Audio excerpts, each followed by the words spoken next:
Hello everybody, and welcome back to Tales on Tap. I hope that you're doing well. I hope that you're having a wonderful day and a wonderful week so far, and welcome back in for the latest episode of Aerilon, A Destined Journey. We're up to episode 17 now, so things are happening thick and fast. But as always, I am joined by my delightful cast of miscreants who decide to do weird shit weekly to throw me off balance. But hi guys, how are we? Hello. Hi. So as always, before we get into tonight's session, we do have some quick announcements to get through. So Han, do you want to kick us off? Yeah, absolutely. For all of your queer and accessibility needs, Awfully Queer Heroes has you covered. They have modules, maps, spell books, the works on their drive-thru and their Patreon. The links are down in the dungeon below. Amazing. Thank you. Natalie? So, for all your dice, terrain, and apparel needs, head over to Valkyrie RPG. And don't forget to look at their reductions section, as they've got a sale on at the moment until the 30th, where it's 50% off everything, and that does stack with our Tales 10 at checkout. Oh, damn. Amazing. Thank you very much. Dan? Yeah, if you enjoy looking at the maps and the tokens that attack us, then go to Tom Carter's Battlemaps. He has both digital and physical copies of all his things for all your D&D needs. All the links down in the dungeon below. Go give some support to someone who needs it. Yeah, amazing. Thank you very much. Evan, do you want to tell us about social medias? Well, if you want to keep up with what's going on Tales on Tap, then you should check out our social media page. We are everywhere. Amazing. Thank you very much. Yeah, turn around. We're right behind you. Yeah, slightly menacing, but sure, let's do that. I like it. Social media is menacing. I like that. Chris, do you want to tell us about some stuff that's coming up soon? Yeah, I mean, you can watch this episode and all of our previous episodes on our YouTube channel. This episode will be going up on Sunday. And also, if you want to listen to Tales on Tap on the go, you can listen to us wherever you cast your pods. We put the first part of the episode up on Thursday, second part of the episode out on Sunday. We've got a few collab streams coming up when people can be arranged to do it, following our other Aerilon game where we did a bunch of collabs with a bunch of other streamers. Aerilon, a Damned Voyage. There we go. I nearly get there. And also, it's soon coming up in the next sort of like 6 weeks to 8 weeks. We're going to be launching a interim campaign while our resident dungeon master here has a child and is married for the first time. So look forward to that. More details of that you can probably find on our Discord first, but they'll also be on our social media. Amazing. Thank you very much. And why not? Go ahead and plug yourself, Miko. Welcome back to the table. But if people are new here and haven't seen your face before, tell them all about it.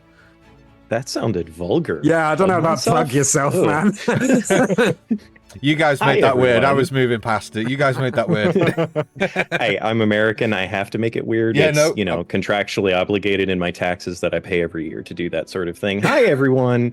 I am Miko, otherwise known as the Okayus GM. I am a founding creator over at the channel Folk and Myths, where we do all kinds of actual play content, whether it be Dungeons and Dragons, Vampire the Masquerade, Call of Cthulhu, or any other setting, system, whatever we feel like playing. That's kind of what we do. You can check us out at our Folk and Myth Twitch channel. We're also on YouTube, or you can just go to folkandmyth.com and see everything that we are all about. Amazing. Thank you very much. So last but not least, you don't have to be a subscriber to watch our channel. Just come in and join in every Tuesday night. We're always live at 6 o'clock. Come and join in. Just watch the mayhem unfold from there. If you do want to support the channel, there's a little purple button just underneath your screen there. You can click that says subscribe or something like that. If you click that, then it donates some money to this wonderful charity called the Tales on Tap Foundation, which feeds a hungry Dan once a week. So beyond that, though, you don't have to actually pay for that if you've got Amazon Prime, because of internet fandangles, they connect for some reason, and all of a sudden, free subscription. Amazing. You could even click that button for free if you've got other things you pay for. Crazy. Also, another thing that's upcoming, you will see the whole cast -1 at the UK Games Expo for the second year in a run. That's going to be at the end of May. So if you are attending that convention, then make sure you try and come over to the Valkyrie-RPG stall, which is in the second room towards the back wall. Go over to their stall at some point on the Saturday. You can come and give us all a hug and say, we're really sorry, Dan, for all the pain that these guys put you through, and we can cry together. It'll be great. Also, you can buy some really cool dice goodies from Valkyrie RPG, who are our wonderful sponsors. Also, I'm getting married on Sunday, so Sunday's YouTube video will be put up tonight, ready for Sunday, because I will be unavailable, as will everyone else around. Everyone else around this table will also be unavailable on Sunday. So there will be a lot of Instagram posts put out probably on Sunday when we all get the chance to meet up again in the real life and take lots of opportunities to take lots of photos. So keep an eye on Instagram, because you're going to see lots of us dressed a lot better than we typically do on a normal day. Especially me, who will look like he's just come from court. So before we do get into tonight's session, I'd like everybody apart from Natalie to roll me a D. In fact, no. We're not going to do that this week. Miko, what I'd like you to do for me this week is take some notes, because you will be recapping for us next week. We're off the hook, lads. Just to make sure everyone is well aware, Dan, you reap what you sow. Fair. Very, very fair. So that about wraps up all of the announcements this evening. We are in the process of trying to get our break screen to be a little bit more interactive. More on that later. Let's play. Maybe. Let's play some D&D. No, yeah, definitely. So let's play some D&D. So if you haven't already, go and grab a drink, get yourselves relaxed, because we're about to dive into tonight's episode of Tales on Tap. It gets worse every week.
The last thing I remember was getting beaten to a pulp by a huge, fluxed, fueled brute, and then lights out.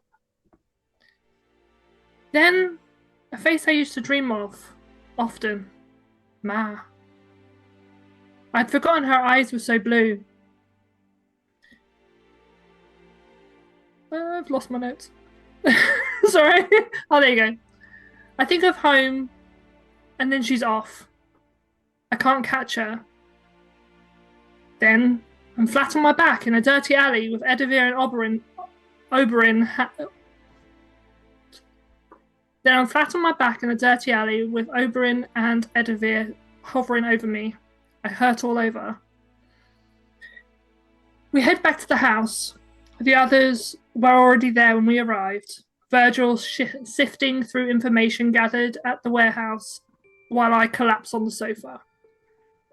Ombrin tells us that he's remembered some of his past. Turns out he was on a ship transporting stuff to Illyria when it was attacked. The ship went down somewhere outside the city. This is when Virgil informed us that this stuff doesn't add up. There is no trade route to Illyria. There hasn't been for a very long time. This throws Kyria into a bit of a panic. There was a lot of talk about who and why the ship was attacked. I didn't follow much of it, but this is when the Raven finally showed up. It looks like Virgil doesn't trust him again, and there is some tense talk which makes me uncomfortable. I trust him, and I tell him as much. He reveals his face for the first time, a human man with brown hair and a not ugly scar on his face. named Finian. I can see Kyriatos retreating not from him, but from whatever's going on in their head. I tried to help, but they weren't making a lot of sense. They seemed to think it was 1060, not 1163. This is possibly bigger than I can help. I think the others need to know. This is when they start crying, and I hug them. And that is all I know, because I wasn't conscious for most of the episode. Oh yeah. Amazing. Thank you very much. So, elsewhere in the episode, if you weren't lucky enough to catch our episode last week, Liana transformed into a werewolf after being bitten a week or so, a few days prior. Not really a week, was it? It was a few days. Almost a week now, I think. Almost a week, yeah. And during the heat of the last battle, Liana fled, and Edivir and Ombrin took chase through the middle city of Wyndmere. During that time, the Raven, Pym, Kyria, and Virgil did their best to scour through the warehouse to try and find as much evidence and information as possible with what little time they had. The decision was made that the Raven would go across the city to force the SBC to that location to shut down any further flux creation within the city. From there, the group all headed back to the property, but in the chase between Edivir and Ombrin chasing after Liana, Ombrin, after taking a couple of hits during the combat himself, started to regain some memories. Memories of what happened just before the events of the last few sessions. We pick up tonight in the home of our brave adventurers.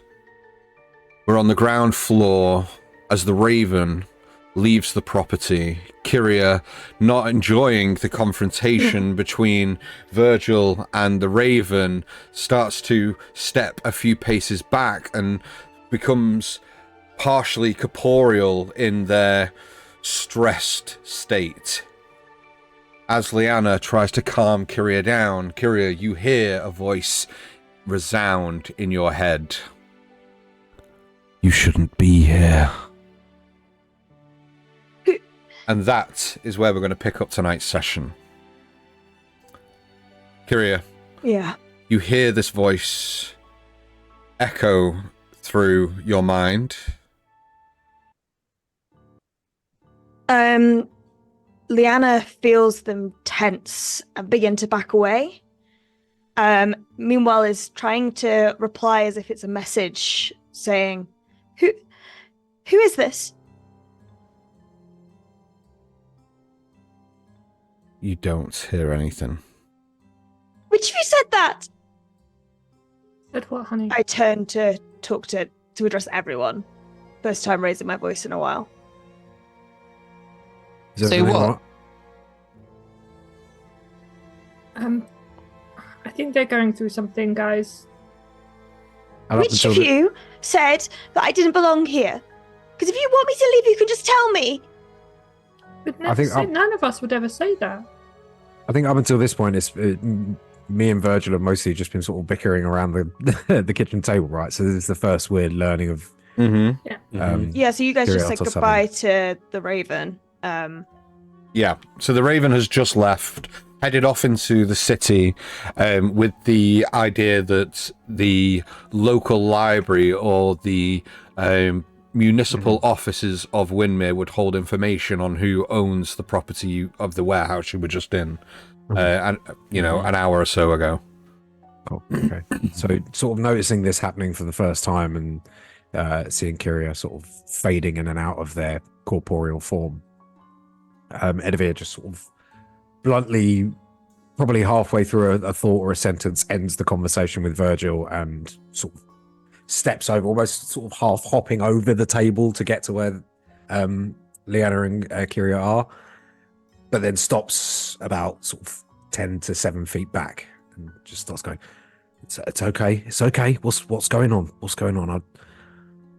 I could see something was throwing you through a loop there. And Which Somebody said just now that I don't belong here. I'd rather you just say if you didn't want me here. We all want you here. You're here, Kyria. You're here. It's okay. We want you here. Someone spoke to you? Yeah, someone said that just now. Another friend? Oh, well, not a friend this time, obviously, but another person? I don't Is know. this like when I couldn't see that guy you were talking to in the room? It's not happened. I didn't see anything. Just a Keep it up. voice. Keep an eye on him. And I'm going to just head out to the back garden. Mm-hmm. It's okay.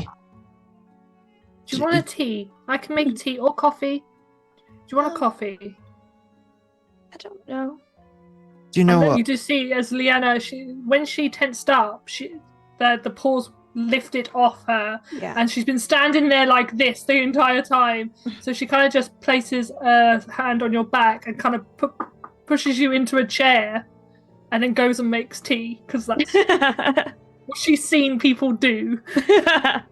So yeah. Okay. As Kyria gets sat down in the chair, I think Ombrin, who was kind of had slumped shoulders and lowered his head and was more focused on the table, just kind of lifts up his head and turns to Kyria and says, "My memory may not be amazing, but I can say definitively that no one in the recent minutes, according to my audio receptors, said any such thing in regards No. to you or anyone else present." I didn't know if somebody was, the thing I can do where I can speak into your head. I didn't know if somebody had just done that to me, but no, you guys That's wouldn't do it. that. Brilliant can way do of that. communicating. It's pretty nifty, yeah. Pim's gonna walk up to Kyria sitting in their chair. Probably gonna have to look up because I don't know how high the chairs are, but Pim's quite short, so Little guy, you've probably got like cushions to make yours. yeah, most likely. Somebody get out the like phone a little books. booster seat. Yeah. And he's just gonna place a hand on your hand, like, or on your like upper thigh, and look up and It's okay. You know, when I got hurt when we fought the SBC outside of the storage place, what was his name? I don't remember anymore. But the shifty guy, Alden. Alden, yes. When I got hurt, I heard a voice as well inside my head. I think that was, for me at least, I think that probably was, my inner self, or at least the a part of me that I maybe didn't want to think of, like a part of me that's saying bad stuff. That's not me, but that, No, you know, it's still a part of you. Do you think that that's maybe it's like my deep-rooted insecurities manifesting that themselves? sort of what I was thinking. Maybe it's just, something saying that something that isn't true, but because of circumstances, maybe we choose to believe that for a second.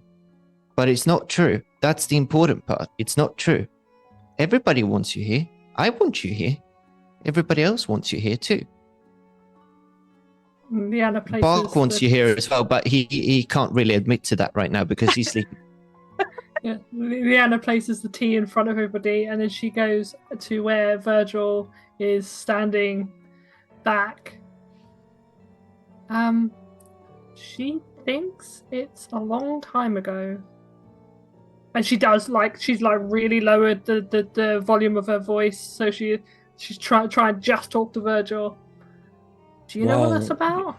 While all this has been going on, Virgil has very much taken a sort of observer's view of what is happening. So with Kyria in the chair, what do they look like right now? Like, what does half corporeal, like, what do we view when we look at them? So, Kyria's form hasn't shifted to the spectral kind of form that you'd seen within the warehouse. However, you see that it's more like fragments and spots that kind of like move and shift, and as these fragments hit places of transparency as it moves around my body. So these bits of transparency, is it like the Invisible Man where we see skin disappear but there's like flesh underneath, or is it just like a pure hole through your like form? it's invisible, like you don't, it's not just the skin that you can see through. No, but it's like, can you see through the hole, or is it just like a dark spot? Is there coloring is what I'm trying to gauge? Do they look like Swiss cheese, or does it look like there's something underneath? No, I think what it would be more like that's getting washed away in, and as it's revealed in these little swirling patches, it's Kyria's form when they go ghost mode. Yeah, okay. That's cool. what I'd kind of picture happening in this in-between She doesn't state. go invisible when she goes incorporeal. No. She just goes translucent. Yeah, I'm just trying to figure out this half mode. Mm-hmm. Kind of like Tidus at the end of Final Fantasy X. Okay, yeah, cool. I get that reference. Spoilers. Yeah. Yeah, if you haven't played that 23-year-old game before, then it's the only Final Fantasy I have played. Yeah, as Liana comes in close and sort of lowers her voice, when she says this, you can sort of see a very sort of a somber realization as he now has learned that Kyria has figured out time is a lot further on than they initially imagined, and he sort of comes in very close to you, Liana, almost sort of cheek to cheek, lady in white, and just sort of, so just so I'm clear, she has figured out that nearly 100 years has passed since what she believes has happened, since they believe what has happened to now. I don't think she's figured out anything. I think she's very confused. I think she thought it was 100 years ago, and this is. I mean, if you woke up tomorrow, Yes, if you woke up tomorrow and someone said it was 100 years in the future, it would. They're rightly confused. I was afraid of this. This is why we did. Right.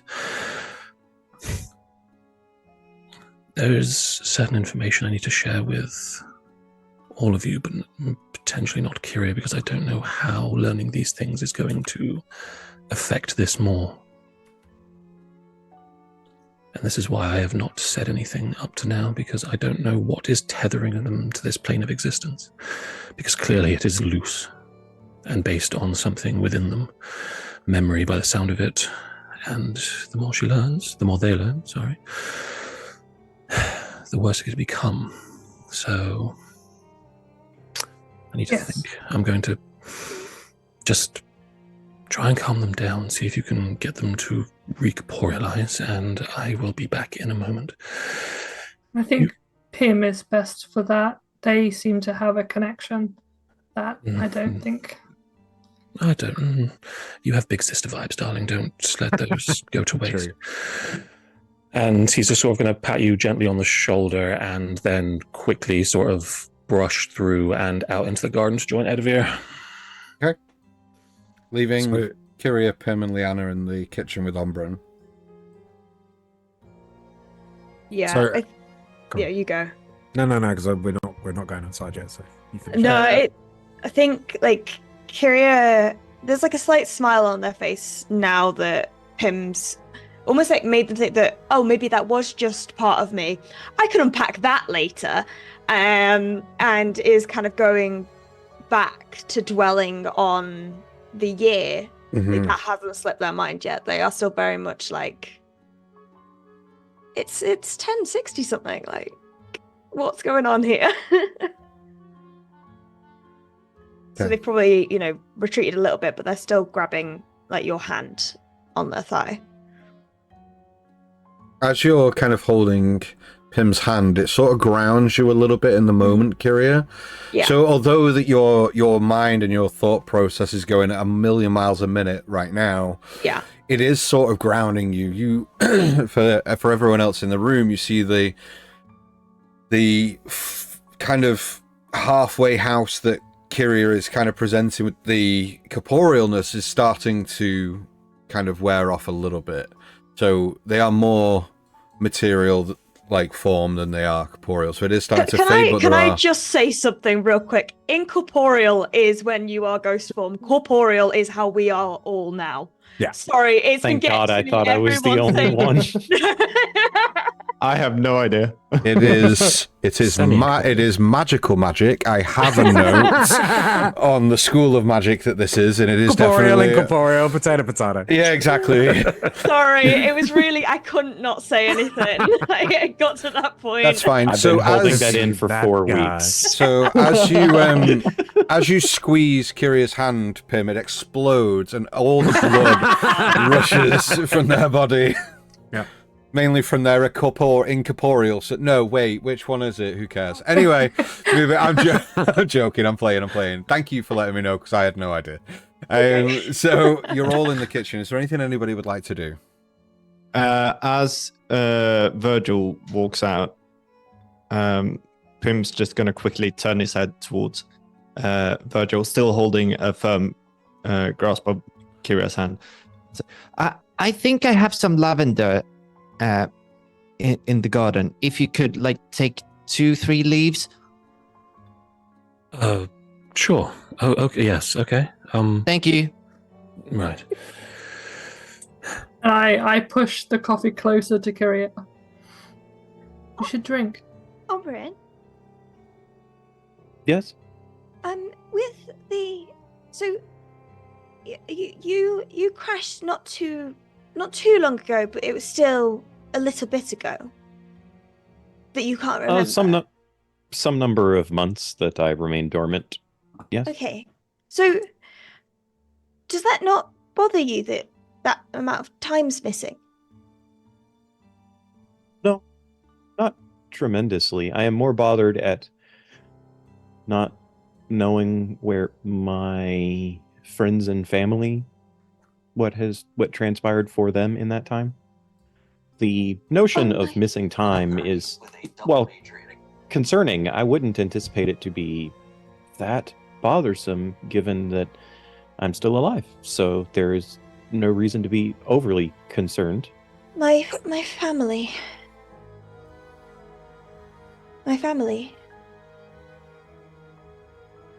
Okay. I'm sorry, I am are you missing time as well? I think so. Isn't that fun? Oh. That's a perspective. Oh, How much just- time are you missing? Oh, it's just like 100 years. It's fine. The cool Is a century is a century within your normal lifespan? Oh, yes. Cities Interesting. can be really old. Perhaps then you simply took a nap, figuratively speaking? Maybe I did. Do we lament time that we miss whilst sleeping? Sometimes, for certain, but not always. To be fair, I was on the spirit walk today and I missed 24 hours. That was like 5 minutes. Oh, Kyria, it suddenly dawns on you that this could be your spirit walk. this is my spirit walk. This whole thing is just my spirit walk. Okay. Since well, I was activated, I came to realize that time is more of a perspective than an immutable law of the universe. okay. As time goes on, we may not always perceive it, and that's not necessarily ill to our existence. It's not wasted. Just spent differently. I've heard somewhere that someone once said that time was a soup. I don't know where I've heard that from though. So as we join Edivir and Virgil in the back garden, Well, we leave that fucking nugget of wisdom hanging out there for everyone. I don't know. I kind of want to see where that goes. Nope, we're not doing. We're gonna chunks, pick this. Timothy? What's the chunks of time? We're gonna pick up this soup conversation 45 minutes later when it's finished. Edivir, you're stood outside as Virgil. Is there anything you want to do in that brief time between when you go out in the back garden and between then and when Virgil joins you? So the purpose of Edivir kind of storming out was just to get the sort of real world physical perspective. Is there anyone nearby focusing on the house that might look like they're casting a message spell or talking into thin air or anything like that? Just on the off chance. Edivir doesn't get all this magic stuff, so he's like, who's doing this? I'm gonna go find them. You kind of go out Man in the of back, action. go out in the back garden and look around. Maybe So a I'm perception gonna check. hop up on the walls, look up even on the roof, see if there's anyone around the house pointing or whispering, looking in the direction of the house.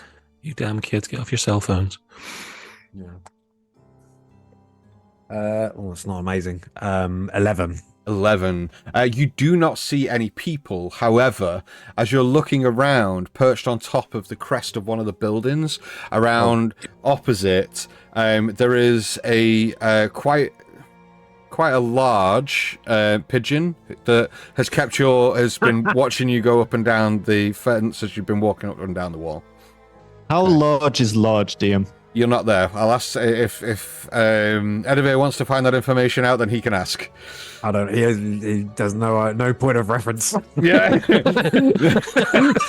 Is it really big or is it just really small and very far? Yeah, no idea. Yep. I haven't seen many pigeons close up. Yep. But it does look at you like quite menacingly. So satisfied, other than this pigeon, who I probably just give a little bit of a frown at, and then hop down. Yep. Edivir just satisfied that there's no one sort of skulking on the place. Just lights a cigarette in the garden again. And as Virgil's probably a few like 10 or 20 seconds away from heading out to meet him, he just sort of mutters under his breath. As he's exhaling the smoke from his cigarette, not supposed to be here. Who are you to say? And then Virgil, you enter the garden. Cool. Yeah, quickly seeing Edivir smoking, Virgil's going to go to wherever he is leaning and either lean to or stand with one arm like that and just sort of gesture towards the cigarette at some point, just pass it over and then... You're going to have to buy your own eventually, you know that, right? I thought you rolled these. To be fair, I didn't pay for this stuff either. We are. I was going to say, isn't your whole thing not paying for stuff? He kind of drains a big lug, passes it over to you, with like the tiniest nub. Like, yeah, it's below twos. Below twos. Thanks. So, do you remember that? Mm-hmm. It's a bit of a conundrum, isn't it? I mean, losing time, but 100 years. I mean, you remember the note I gave you back at Tanner's all that time ago, right? Say again? You remember that note I gave you all that time ago at Tanner's when this first started occurring, right? I did, yeah. Yeah. Well, this is what I was afraid of. If their material body is tethered to this plane by what they know to be true, then changing that radically could change them irreversibly. I don't know what that means. Well, you mean like if they become aware of something, then that might change? It seems to be the case so far. What small bits they learn of their past or where they've come from seems to actively turn this ghost mode on. They can force it quite clearly, but learning more seems to take them away from us or from what they believe to be life. I remember when we were arguing whether we should go after Pym, they said they think they're dead. If they were to learn that fact, or if it is true... Let's not call it fact, shall we? Well, what else? I mean, I don't know much about ghosts and much about, all that stuff, but Kyria's real. For how long? We've seen them real for much longer than we've seen him not. It seems to me like their natural state is here with us in their form that they are, and whatever is causing them to disapparate or whatever. Oh, you went to Hogwarts as well. I heard it around the campfire one time. They used to use a lot of long words. I was never formally educated. Most of what you hear repeated. Yeah. I mean, it just seems. It almost seems like someone's or something is trying to pull them rather than they're trying to cling to this. Do you know what I mean? I know what you mean. I know they are, for all intents and purposes, real and with us now. But I don't know how long that's going to last for, the more we figure out about them. And the more they figure out about themselves, quite frankly, they can talk to the spirits. We hypothesize this to be pretty much true. They see people that aren't there, have conversations with individuals that aren't around, follow people that we can't see. If they are themselves halfway between spirit and living, then there's clearly a push and pull, but we don't know what that is. And I do fear that learning more will push them one way or the other. And then it's a case of how well they can cope, I suppose. Which is why I've not revealed anything, which is why I wanted to take them to the library and maybe do it gently. But unfortunately, time doesn't wait for anyone. And now they've learned. They are 100 years in the future. Far from a kingdom they believe to still be there. Well, I hear what you're saying. I don't share your concerns quite so directly, but I recognise that the potential for something like that being true is there. But I need you to clarify something for me. Do you mean to inhibit them learning more? If that is their choice? Are you trying to keep these things from them? I don't know.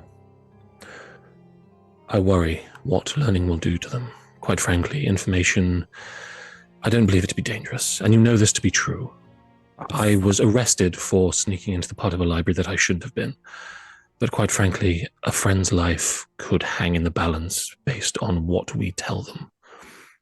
And if we go too fast or tell them too much, or they learn something that will actively send them further into this, we may never be able to get them back.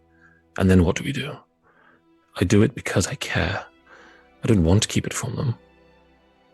I want them to know. I want them to be able to deal with things. But quite frankly, we don't know enough to tell them properly what's going to happen.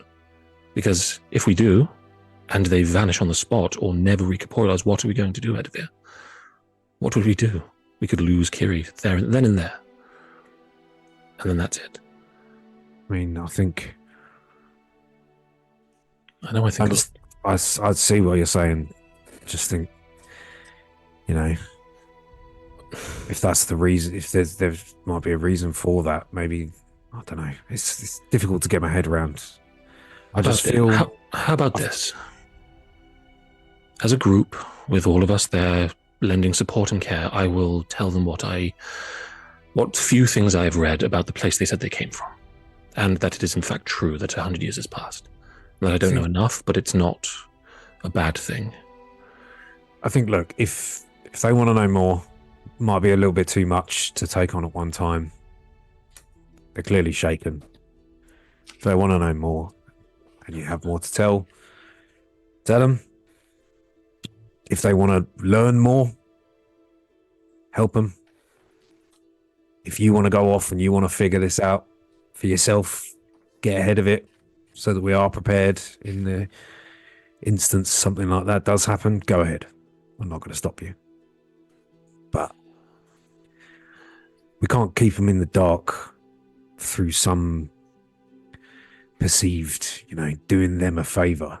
It's It's their life or their whatever it is. Okay. They have a right to know what's going on if we learn something. But like I said, if you want to go off and figure it all out, I won't get in your way. And So I you sort won't of see discourage Virgil. you. You sort of see Virgil out there, sort of stare into the middle distance for a second, go, and taking like a massive drag, and you see the end really light up for a second before he flicks it on the floor and sort of looks at it and goes, You know, there's a filter in that, right? "Oh yeah, Takes Mm, the well, negatives you know." there. So you hear the pigeon caw. Throw a dagger at him. Oh, good lunch. No, Okay, no, okay, you're right. Let's do this. no, And quite forthrightly, he turns to the door and goes, "Kira, darling, we have things to discuss." what did I say to do? What? As Edivir just steps away and walks into the house, leaving you there, Edivir, No, in the wake of what did I just? He literally just starts. However, Okay. in the meantime, Kyria, Pim, Liana, and Ombrin, is there anything you'd like to do in this time as Pim gets to the end of his rendition as to why time is soup? It's soup. Gets to the end of that, which makes perfect sense after the 10 minutes of explanation as to why time is soup, but we join this group at that point. Yeah.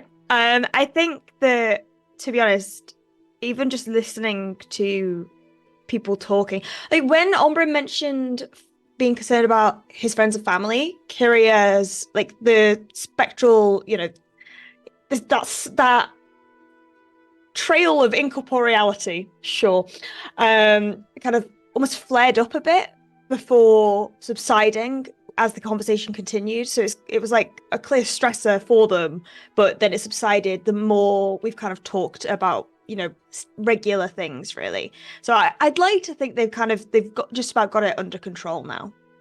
Yeah, I would say so. You kind of Yeah. started to like focus yourself, center yourself, and Yeah. the bad Poriel has stopped, and the good Poriel is now back. If Liana can tell that when we stray away from Don't shake your head, stressful- Miko. You should be used to this at this point. 4 sessions in. yeah, Just go if on, girl. Liana can tell that straying away from stressful subjects is actually helping, she would probably turn to Ombrin. And she's kind of awkward because she's like trying to force a conversation almost because she's trying to divert it. She's like, "So, who do you want to be on this ship? Do you have like people that were on the ship when it went down? Do you have a crew?" Yes, the ship had a crew. And you obviously you're hoping that they're alive, right? We should go find your family. Well, I know that the captain was slain. I saw him slain. Oh. Many of the others took serious injuries during the attack. I can merely hope that some of them managed to survive the crash, although I seriously doubt that they would have been able to survive in the same way that I did. No offense to any of you, but when falling from great heights such as that, your blood tends to leave your body at rapid pace, and that prevents your continued existence, and I don't think many of them could survive such a fall. Point of clarity, that only happens when you stop the falling at the very end of the falling. It's not the fall. yeah, the impact. falling's fine. Like The sudden stop. That yeah. But I hope that they would still be alive. Yes, I cling to that hope, perhaps, would be the term that most would use for such mental thinking. What if they made a sort of crash landing, though? Crash landings Yeah. are very difficult in airship parlance. Many vessels, whilst they can survive such a situation, the confluence of forces do not generally allow for the crews to survive those instances, but it is a possibility. Yes, and there's also a chance that they may have some magic abilities or magic items of themselves to stop the big fall being too bad. That is possible. So, I there's would argue several- that there is at least a few members of my crew that may have access to that, but it should be noted that many of them were simply sailors. Well, that's okay. The probability of finding some people alive has gone up quite a bit. So I think we do it. No offense to Edivir, he's obviously incredible, but technically he's just a person. Edivir, this know? sharp pain just in like the one side of your chest, just immediately, just like No, from he's nowhere. right. Like I mean, I He's right, I'm just just a mean dude. that I just mean that he doesn't really possess any sort of magical abilities, but he's gotten through quite a lot of scraps. Yeah. Ordinary people Sure. can be extraordinary too. Absolutely. I in the arena have seen many ordinary people take much damage and still, I mean, they might not be completely whole, but live to tell the tale. Do we think this you can tell greybeard? by the look on her face. She's like trying to be comforting. Do we think this greybeard person that you and I heard about, Kyria? Hmm. Do we think he might be sort of a clue to finding your family? Ombrin? I think it's a possibility. I don't think that that guy, because it sounded like, what you were telling me was that he'd come across the ship that was wanted to fix it, and that he was being a silly idiot for doing so. But he might be able to put us in the direction of the crew. I found He some did? chips. I'm going to eat them. When I was talking to him, he seemed to indicate that he was doing this alone, that he would be very glad for the help. But I'll have to If I talk to recall Edivir, correctly, but- you had mentioned that this graybeard individual was investigating a crashed airship. And yeah, we are kind of presuming it's yours, to be fair. statistically speaking, the likelihood is high, given proximity to the region and how few airships actually crash and such. So at the very least, if that is indeed the horizon, then it is plausible that there may be clues that that person may have uncovered. The Horizon, is that the name of the ship? Yes, the Horizon Seeker. Horizon Seeker, that's nice. it's at this Bit point apt that for a ship. Virgil enters through the back door, saying, "Kyria, we have much to discuss." We do. I like the We way do. you enter things. I imagine this with a flourish every time. We're going to go and find Ombrin's friends. More importantly, we're going to go and look at the ship of Greybeards to see if it is the same ship. That's what I said. Okay, we're going to have to go back over why we're doing that first. But before any of that, Kiri, I have information that you may wish to know that involves your situation and why Virgil? you... Yes? Virgil? No, yes? Do you want to... No, I don't. Kiri, there is things I know, I don't potentially. know how to finish that sentence. Virgil, do you want to shut the fuck up? Well, yeah, it's what she wanted to say. No. We don't keep information in this party. So, I mean, it's things you have spoken about before have brought up memories of things I've read about very important pieces of information in history. And it may help you, it may not. It's one of the things I've been worried about. So it is up to you if you want to know them or not.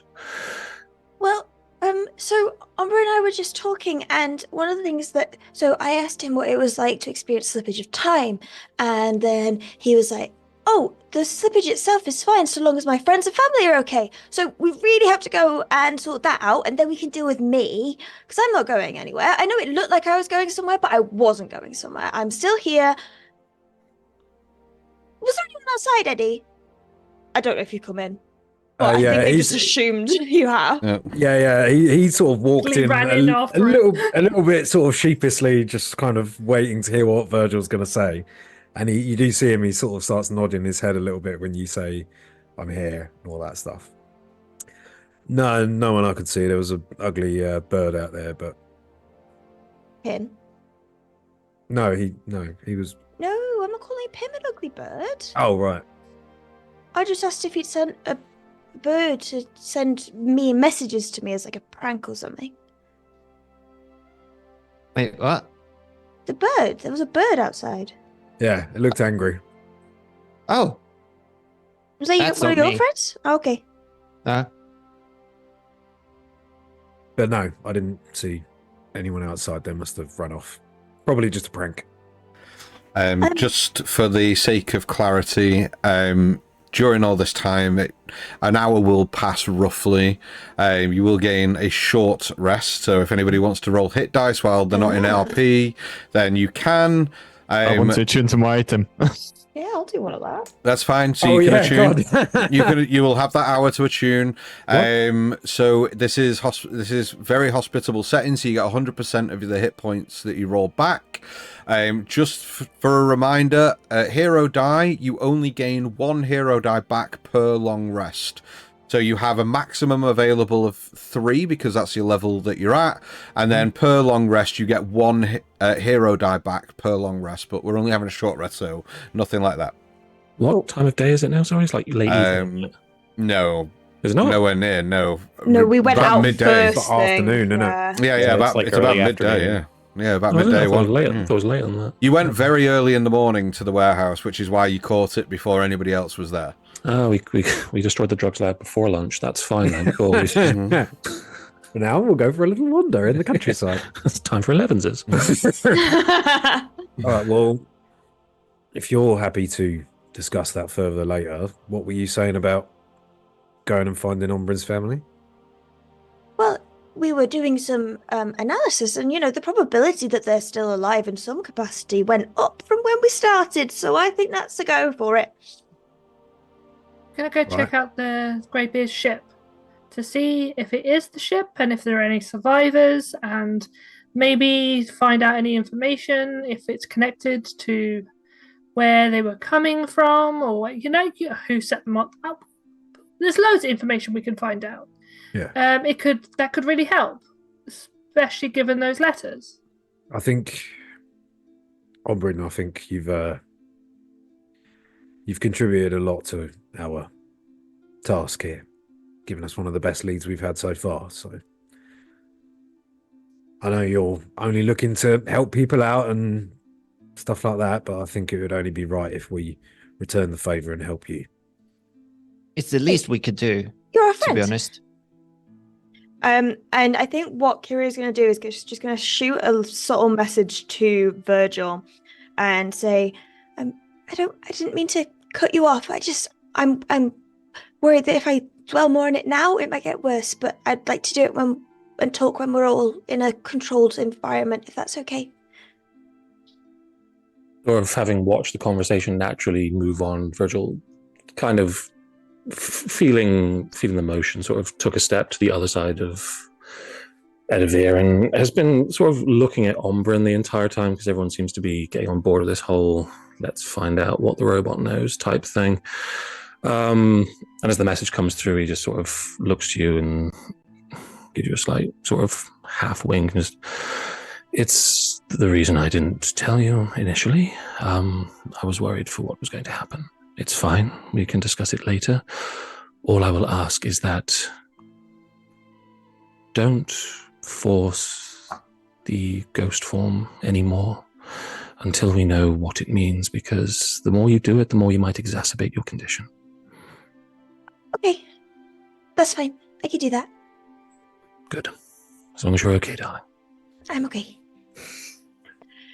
Yes, so I In really response- think that we should go. In response to all of the attention, I think Ombrin has kind of retreated into themselves a little bit. They're like their body parts are like changing to make themselves appear a little bit smaller, and they just look back and forth to everyone, speaking without really saying much in response until they say, "Thank you. I appreciate all of the notion of this.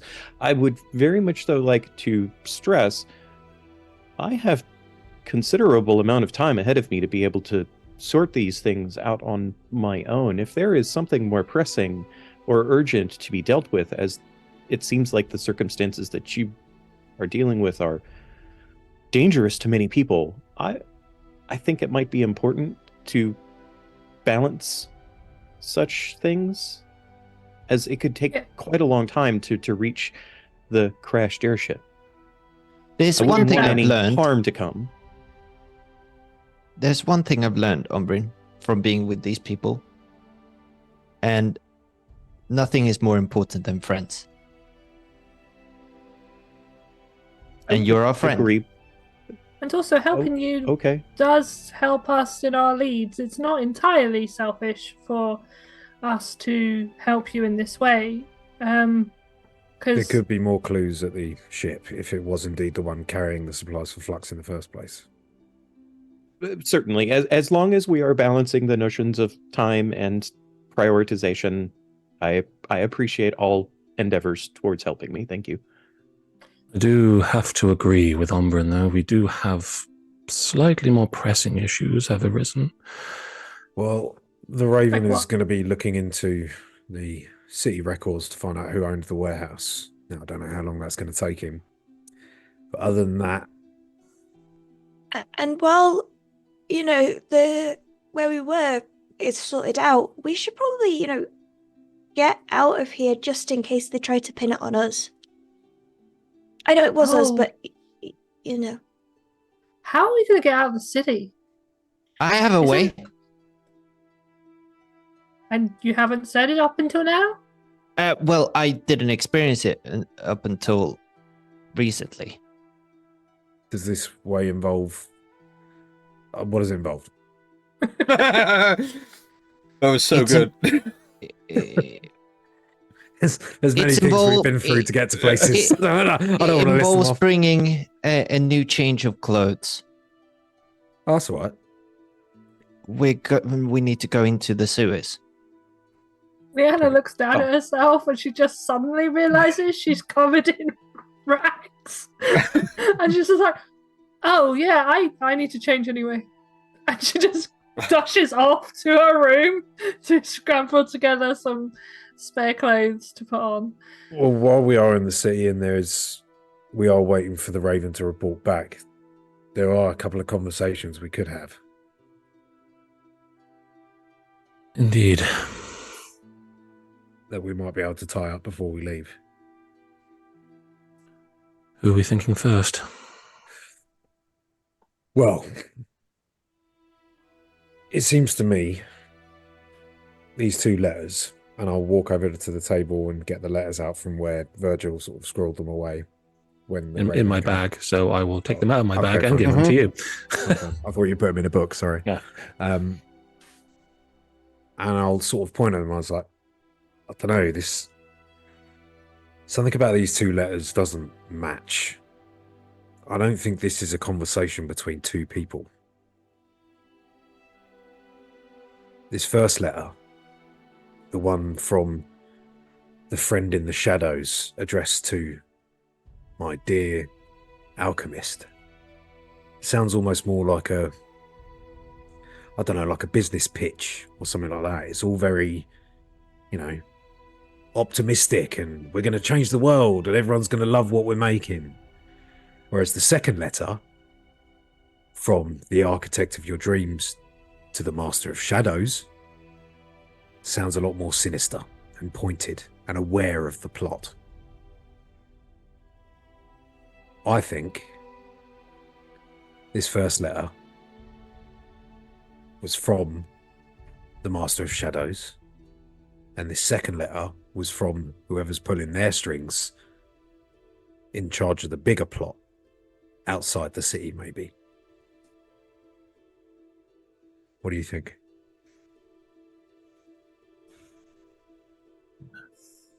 I mean, What I'm getting at is I think the alchemist, and also if that's the case, if these are two separate correspondences and not a reply and just two people talking, why would these letters be in the same location? And then I remembered the Phoenix fella. He was raided. the dead dwarf, yes. Perhaps they raided this apothecary or alchemist to retrieve the letter they had once sent them, asking them to produce the flux, to master it. And then once the flux had been perfected, he was no longer of any use.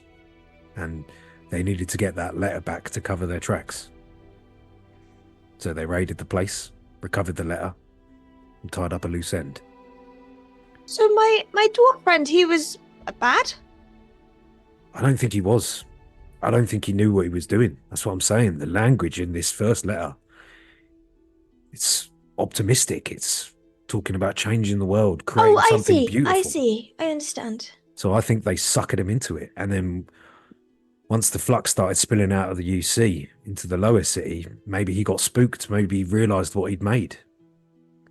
And then they killed him for it before he could tell anyone, and recovered the only piece of evidence they left behind. That makes letter. sense. That would Looking, indicate that the Raven knew about that lead. That I don't know. He said he had been in contact with multiple apothecaries around the city, and pharmacists and alchemists. But we never really checked in with any of the others. No, that's true. unless, well, if he's not the alchemist we're looking for, perhaps he was someone who was ordering ingredients under the guise of, his business, or ordering from different locations, collect them from everyone. One of them figured out what was going on and threatened to go somewhere. Or someone, maybe he got the invitation and refused, but maybe someone else accepted. Looking at the two letters on the table as we're talking about this, does the handwriting in each one look wildly different to them, or is it? Yeah, so absolutely. Who's punching their microphone? That's me, because of where it is. I keep hitting the springs. I do apologize. Okay. I will stop moving my hands. I can't help it. You do see that the handwriting is different on both letters, and the letter to the alchemist seems that the ink has faded a little bit more than the other one. So it's older. Mm-hmm. It's an older letter. So yeah, so maybe this letter was sent to the alchemist before all of this, maybe months ago. And that's why it's now at the warehouse, because they went to go and retrieve it, because it was the only clue left behind. And that's why it's also with the letter from the architect of dreams. We don't have any brain blast. I like to think Edivir said that out loud and we all just go, what? So my brother used to say, don't worry about it. It's just Jimmy Neutron, isn't it? Oh, you know him? Yeah. You see at this point there, Leanna comes into the room and you can see she sort of ran down the stairs. Now she's fully dressed with her axe in hand. But as soon as she came down, sort of she realized the exhaustion has, caught up with her. And she's just like, where are we going? Oh, where are we going? Well, that's what we were just getting onto. So we have a couple of people we really probably should talk to. I'm guessing Tanner's one of them. So yeah. But also Gideon probably could do with a check-in at some point. I think we all agree, top of our lists are Gideon and his slimy butler, right? Yeah. Mm. I don't see why Tanner is on that list. My worry is if we think it's the butler and we ask Gideon, we're handing Gideon a scapegoat if it is him. Same vice versa. If we ask the butler something and it is him, he might pin it on Gideon. Your friends at the bakery didn't give you anything more, did they? Just Thessel's name, or at least description. Only his description. So he's definitely You said got a that- hand in it somewhere. But Tanner said that they were friends, Mulgrave and Tanner, right? Yeah. So we could maybe ask... Tanner would know how long the butler has been in service of Mulgrave. That's true. Maybe he does. They seem like old friends. The question The is Tanner why. first. I think maybe we talk to Tanner after we come back. Maybe if we can get more information from the wreck, then maybe we could have more substance behind our questions rather than just, do you know how long the butler has been in service of Mulgrave? And then depending on whatever he says, we just go, oh, okay. Like, we That's the don't really point. have any So follow-up we have ones. leverage. Yeah. Virgil, you can make pictures and stuff, right? Kyria, I think you can do that as well. You can make the floaty pictures. Illusions. Yeah. I That. can draw very well if it depends what you want. I can draw you a door if you like. It's just something I overheard when Ombrin was talking to Kyria, maybe Leanna. You were describing some of the people that attacked your ship. And one description kind of stood out to me. A man of silver hair. Perhaps if you could produce an image of Thessel, Ombrin might recognize it. If he is behind this or involved, could be one and the same person. Mm. I can produce an image of them if that will help. Oh, what can't you do, Ombrin? Every time we get stuck in a mire, you're always like, I can do that. I can't breathe. No, that's true. Ombrin cannot breathe. I mean, to be honest, breathing's overrated anyway. Is what give me a moment. Edivir whispers as he plunges daggers into people's hearts. I just need one moment, and Ombrin reaches down into one of the pouches at his side, and he pulls out this like strange-looking tool that has like a whole bunch of different attachments to it, and you see him like touch the back of his head, and he like undoes a panel at the back of his head, and he starts screwing a couple of things, and so Dan, for your purposes, I'm using my multi-tool to give myself the minor illusion spell. That's fine. Which I can now do for the next 8 hours. And you see his eyes start like blinking and lighting up and like fritzing out a little bit, and then all of a sudden there's a projection from his eyes in front of him of the Pim who's on the table probably freaks out from seeing all of a sudden a light show, and so I think that Pim would probably stumble and fall off the table. And you see like just three letters at first, THQ, as it goes, whoa. And it comes up at the screen, you got to wait to see if it goes on to load disk or not. Yeah. It takes a few moments for the image to come into focus, but basically you see a minor illusion image of the silver-haired man with the scar running through his captain. Do we recognize him, DM? Yeah. DM? Kyria, make me a history check, please. Oh, What the hell? okay. Right, hang on. History should be alright. Oh, it is alright.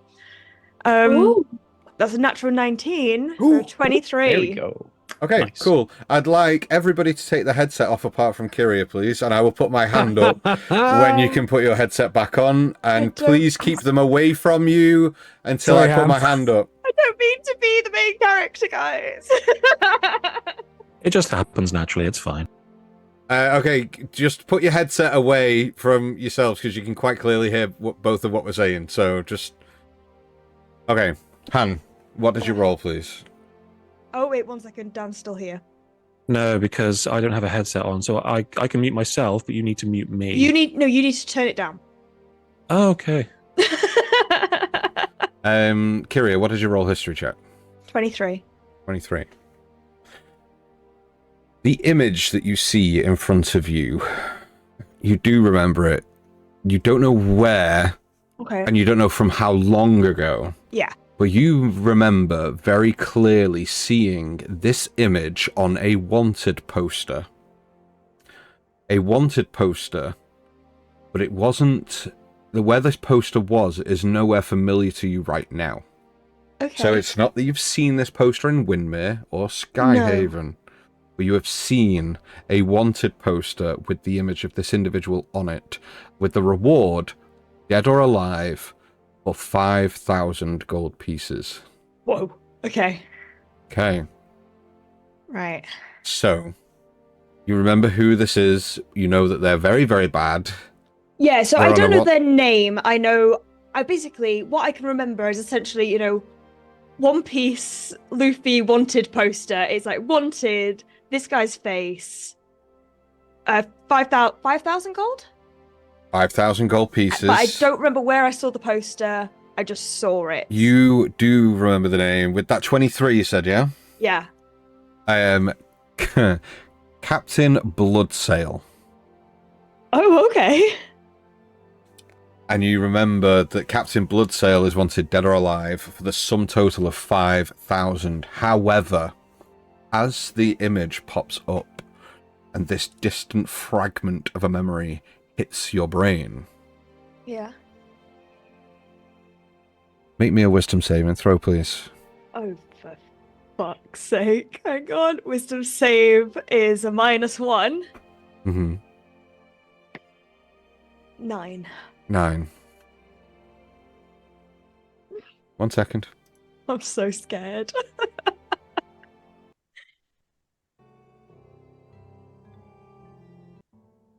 Your existence is futile.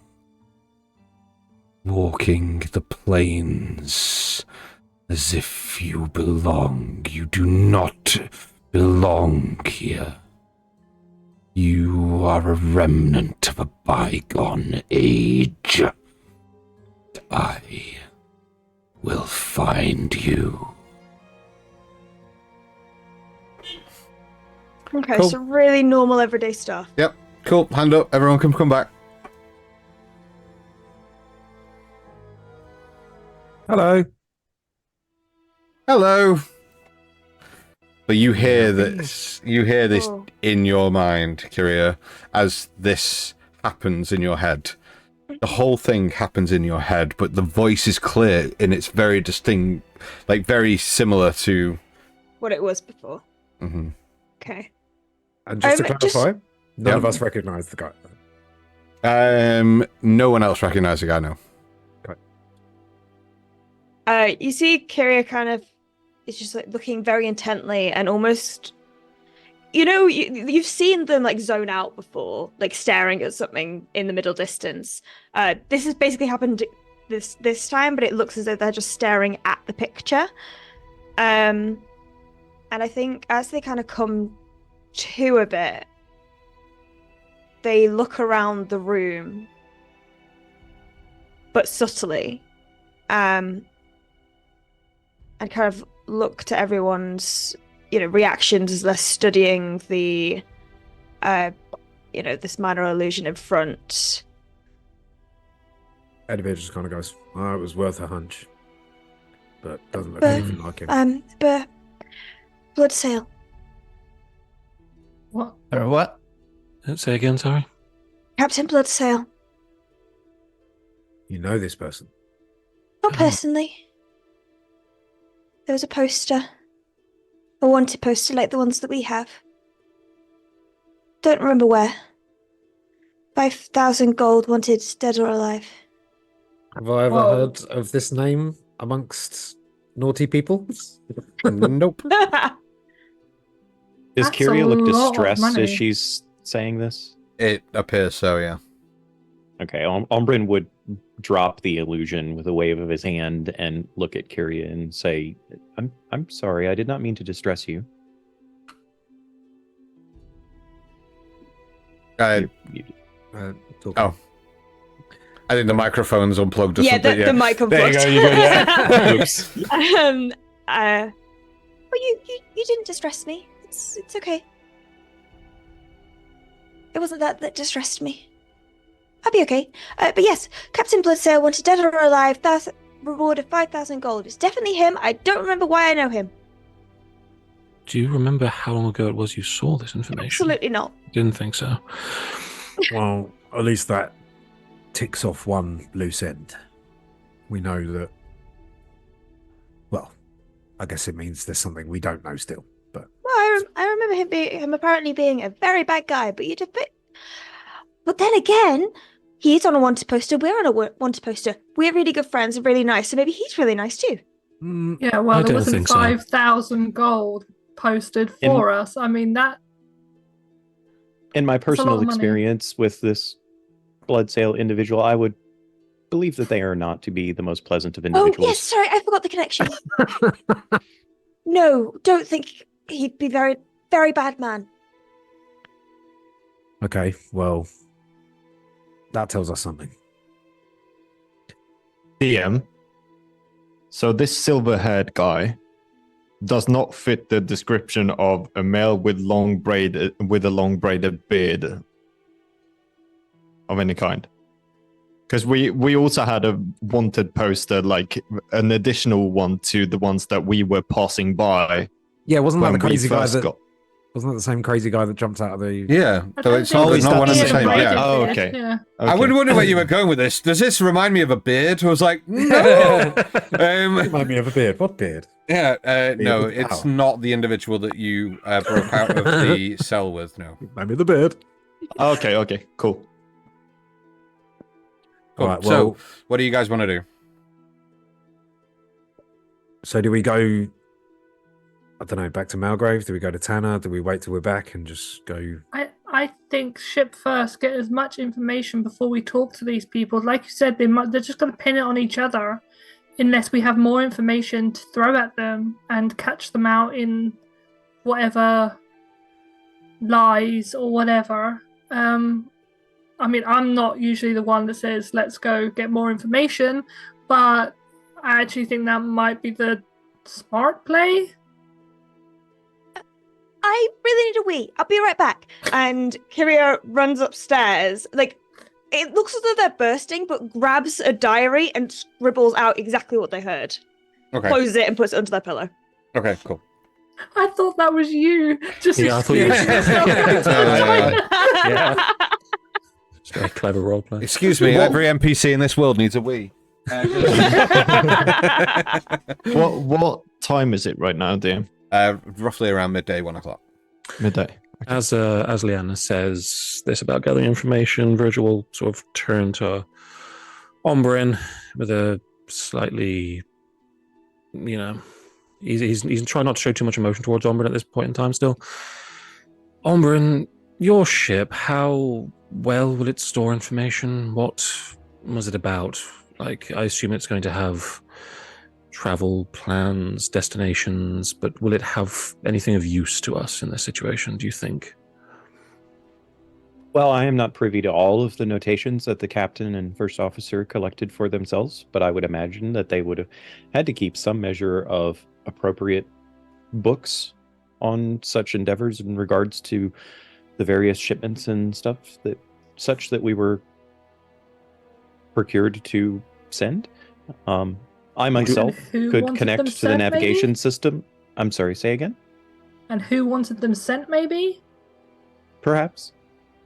At the very least, I could reconnect to the navigational systems and be able to tell you our previous destinations and places of origin and such over whatever time that is there. Some of that is, of course, in my memory, but given the recent situations, I would not necessarily trust my memory 100% for those specific factual needs.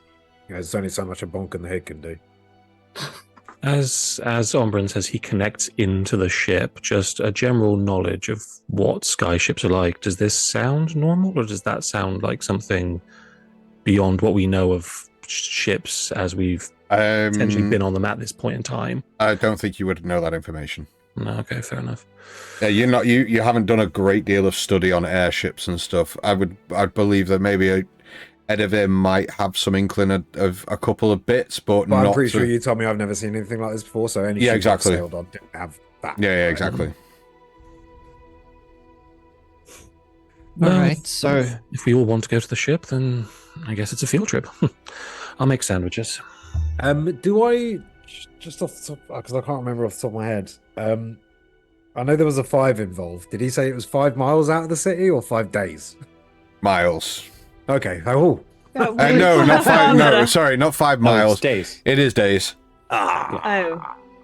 No. It took days. It took days for Ombrin to make it back. Oh, okay. oh, Yeah. but where you fell, but you might not have fell where it crashed, so it could be closer. Correct. Oh, okay. Does Leanna remember? Because Natalie doesn't. Where Greybeard said to meet him for the ship. No, because he didn't say. No, he did. I remember he said that. He gave us like a 'cause- carnal compass direction. Mm-hmm. That's right. Does she Yep. remember that? Oh, Um, she does remember that. Can I get that information? 'Cause Natalie Sure. doesn't Roll. remember Yeah, that. roll me a history check with disadvantage because your phone went off before. I'll take that. Got him. Oh, for fuck's sake, that was a nat 20. Just got to do it again. Mm-hmm.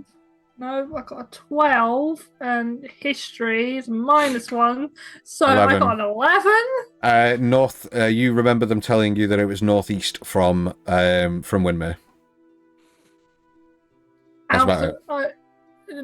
Okay. That's as much I- information as you were going to gain from an 11 on a history. Yeah, no, that's fair.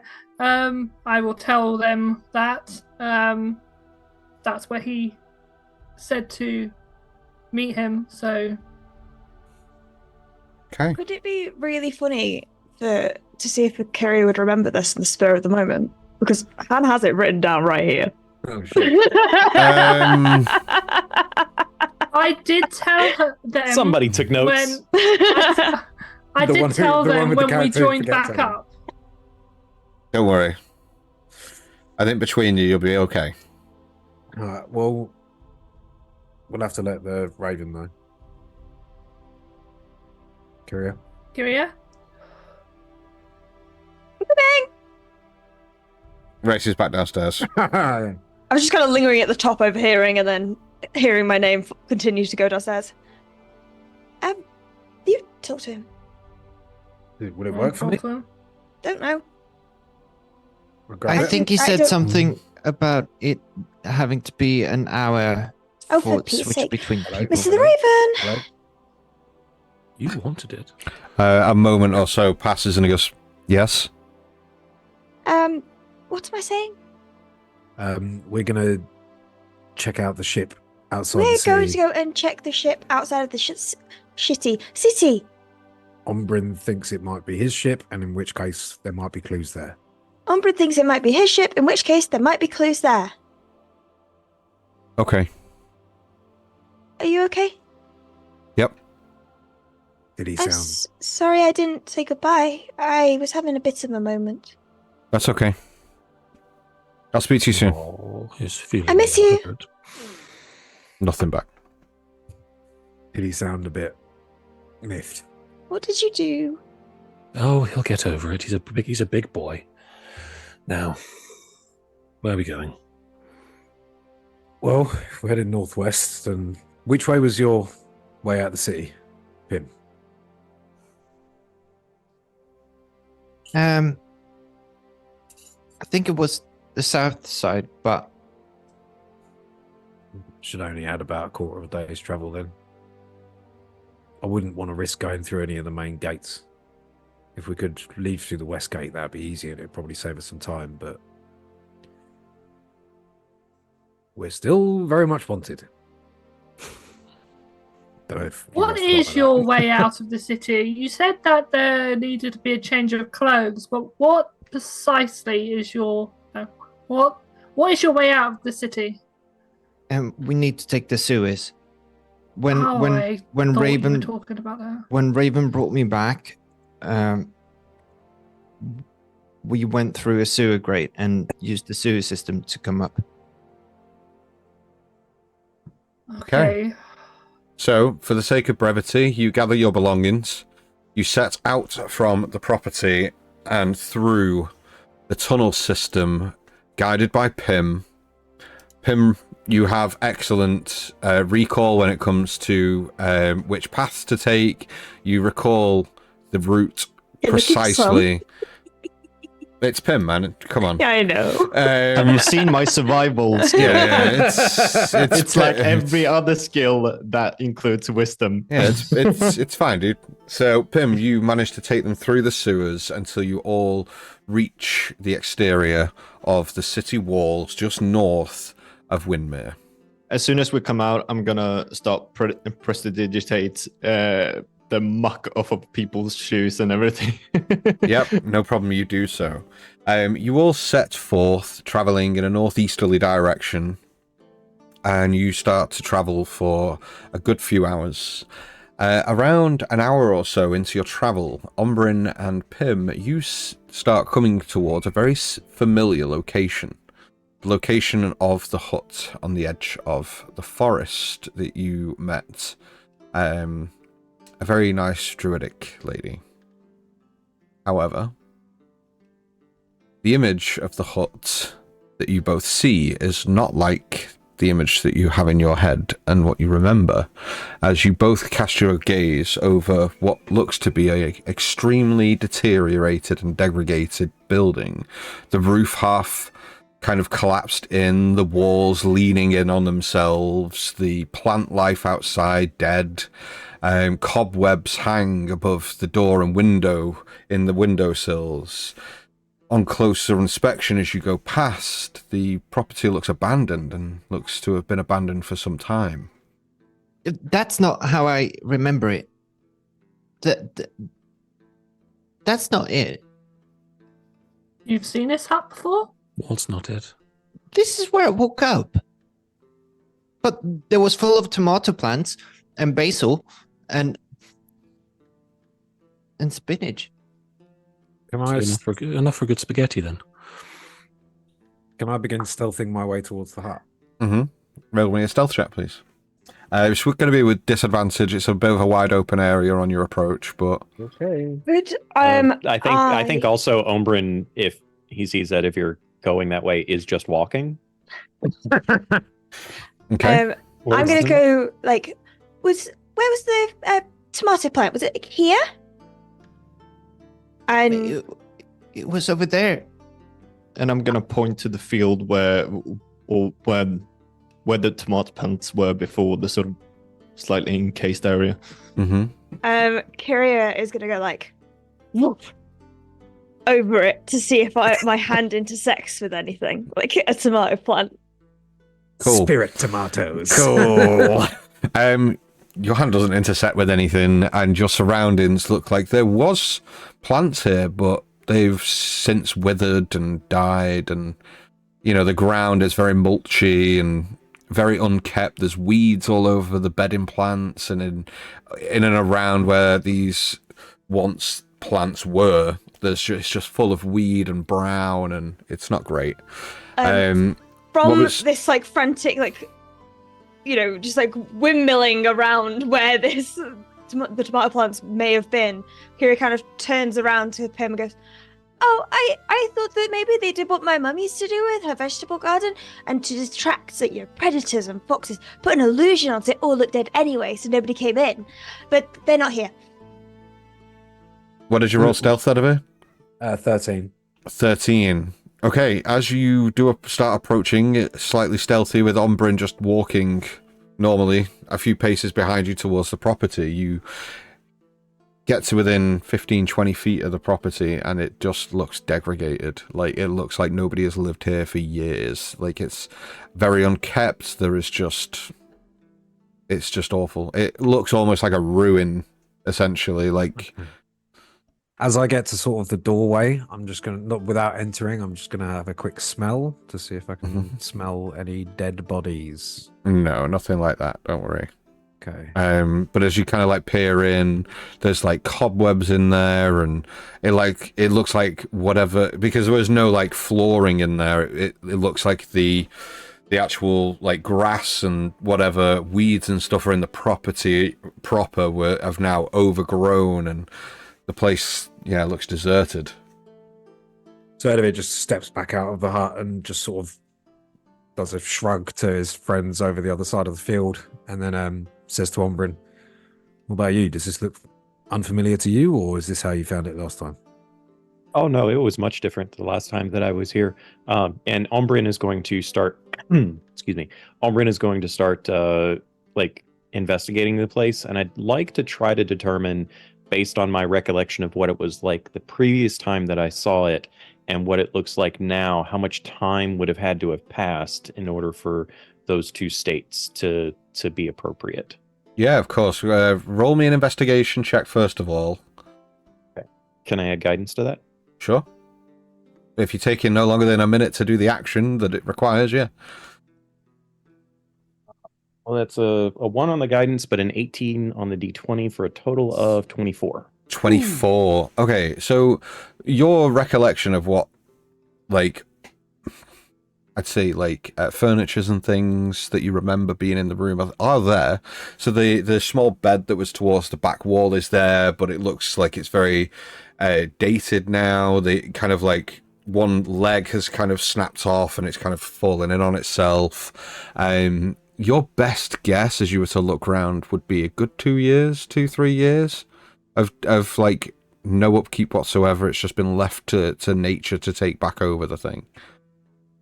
Okay. And am I familiar with any kind of magic that could do that kind of rapid acceleration in just a couple of days?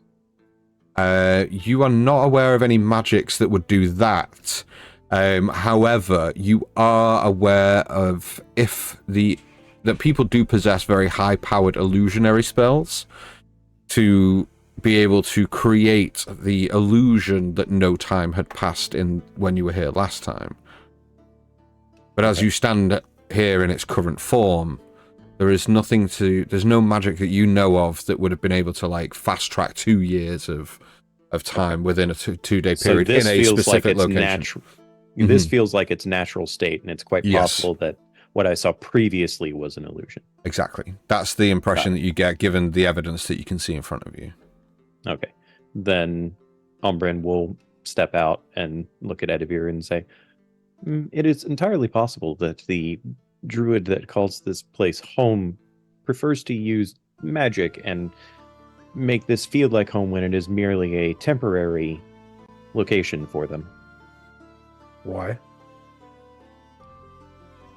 I don't know a lot about druids. Because they bring people here that are strangers to them, and they may not want to have that person associate this place with their actual home. I suppose that does make sense. Okay. That would be my assumption anyway. But this is its natural state. It has been this way for a couple of years, I would estimate. Just sort of as we're having this conversation and Ombrin is finishing his own investigation, Edivir is just sort of like scuffing his foot along the floor to find any loose floorboards, kicking some of the skirting boards and stuff like that, just doing a little check around for any concealed areas. Okay. Or indeed any like locked boxes that remain in the town. So on an immediate kind of like search and look around the room, there isn't any floorboards. It is just a mud floor or like grass floor. At this point, it's quite tall, the grass in there. No skirting boards as such in its current state. Rather than obviously a roll, and I just want to kind of make it very clear, there wouldn't be anything within here that you would find useful. Cool. Okay. Cool. Well, that's a confusing load of bullshit that I don't want anything to do with. Sorry. Just all this magic stuff just makes my head spin. I don't like it. I like things being as they are. No offense to you, obviously. I don't know whether that's part of what you've got going on or... Well, magic was certainly involved in my creation. Well, but I understand the sentiment. No, it's not all bad then, is it? No. You guys... I'll just start wandering over to the rest of them. No worries. Unless there's anything anybody else would like to do. Tim looks extremely confused and confounded in what... Like, because he spent, a morning here eating food and getting dressed. So he's immediately looking at his pack, trying to pull out, the vine that he used as a belt to wrap the cloth that he got. Mm-hmm. Is it wilting away? Like it or is it? No. I just don't get it. Fuck all in the house. What's wrong, Pim? I got food here. I got cleaned up. None of it was real. Not necessarily. Certainly, there are many people, particularly druids, that can possess a great deal of natural magic to create wonderfully edible creations for anyone that they would want to provide such hospitality to. Wow. I have a lot to learn about my people. I would argue that you should consider this more a transient experience. Not everything is permanent. Not everything has to be permanent. Transience has true. its benefits. It's easy to say for a mechanical person with no time limit. Us humans are a little bit short-lived, so I'd rather we. Oh, get I on have with no things. idea how many years that I would remain operational. And certainly if I keep falling from the skies, I doubt I would be able to remain operational for too much longer. That's true. Same.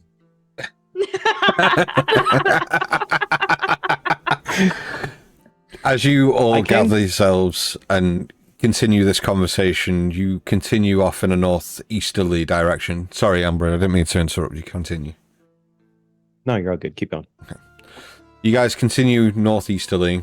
Yeah, Until- Edivir is at this point, knowing that this is a place of magical significance, is kind of eager to shuffle people along. This place makes me nervous. You continue on. Let's leave this up to one of you guys to decide, shall we? Who's feeling particularly lucky this evening? I mean, I do have the lucky feat. I guess you it's- have the halfling version. That Anyone? has been pretty lucky so far. I know. I've been I rolling will. like. Oh yeah, go for it. Cool. I'd like somebody to roll me a d6, please. D6. Okay, let's Yep. go. That's a 5. Ooh. Okay. Oh. Sounds good. When the GM laughs, it's already too late. Okay. Fine. So you guys continue on. It's pushing towards late afternoon now. You've been traveling for a good 3 hours. You are keeping track of the path that you're on, this kind of dirt track that leads off towards the horizon in the direction that you're heading.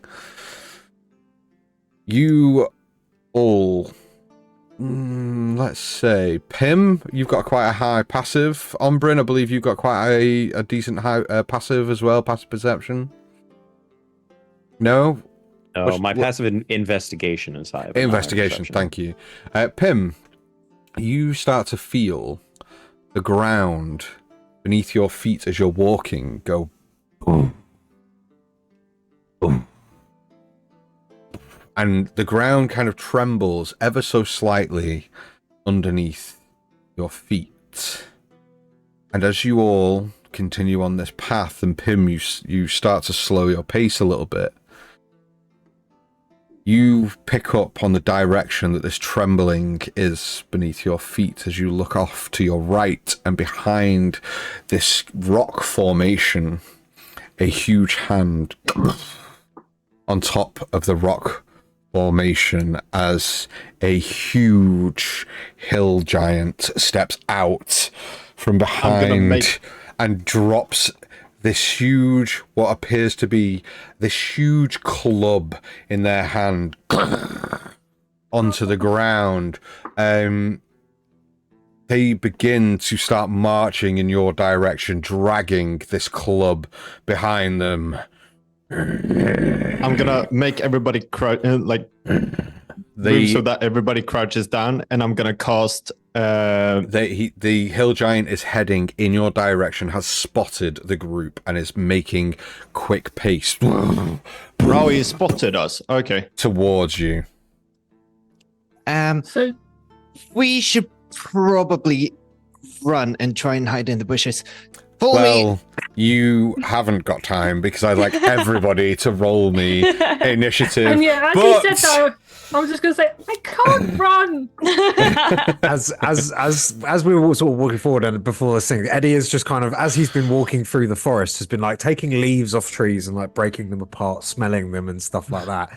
Seems like this might be the first time Eddie has ever been in a forest. We went from deserts to cities, and that's it. As we all roll initiative, we are going to go for a quick break. So you will have to just bear with me a second. We do have something planned for the break, but it's just going to take me a quick second to do very fast OBS things. So just bear with me, but we are going to go for a quick break. We are going to be around 10-ish minutes, and then we will be right back once that is done. So about 10 minutes ish. Go grab yourselves a drink, get yourselves relaxed while I do fun OBS-y stuff, but don't go anywhere because there's something fun planned. Cool.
The Into the Wilds Battlemap book series from Tom Kartos returns with Volume 3, the Urban Edition.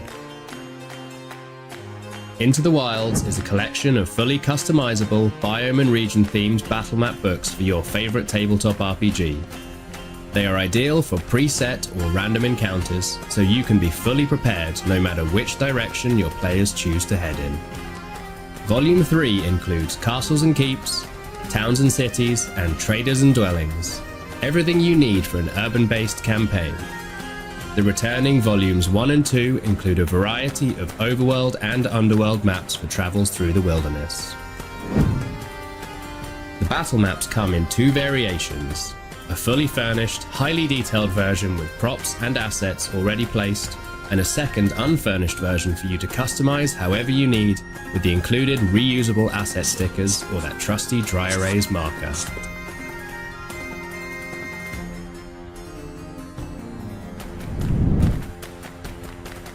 Each set also comes with the complete digital bundle for online play. Whether you play in person or online, the Into the Wild series contains everything you need to tell an immersive and compelling story with your friends. Back Into the Wilds Volume 3 on Kickstarter now.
Aerilon, constellation of 10 mysterious floating islands that hang in the stratosphere, each a unique treasure trove of different cultures, factions, and environments.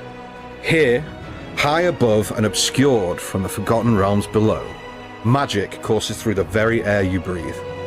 In these lands, bravery forges destinies, and a legendary journey is about to begin. As the mysteries of this strange land are being unraveled, a malevolent power seeks to shroud this wondrous realm in eternal darkness. But where there is darkness, there will always be those who rise to meet it. Brave souls will have to confront horrors that defy imagination and unravel secrets that question the very essence of magic itself. In the face of adversity, would-be heroes must find the strength in each other and the bonds they forge with the people of Aerilon. For it's the power of unity, resolve, and courage that will carry them forward through the skies. Embark on a destined journey aboard a skyship to discover verdant forests, sun-blasted deserts, winter tundras, bustling cities, mountains, and depths. This is Aerilon, and it's here that our journey begins.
Well, there we are. I hope that you've enjoyed that new little break screen. We're going to obviously be working on that over the coming weeks.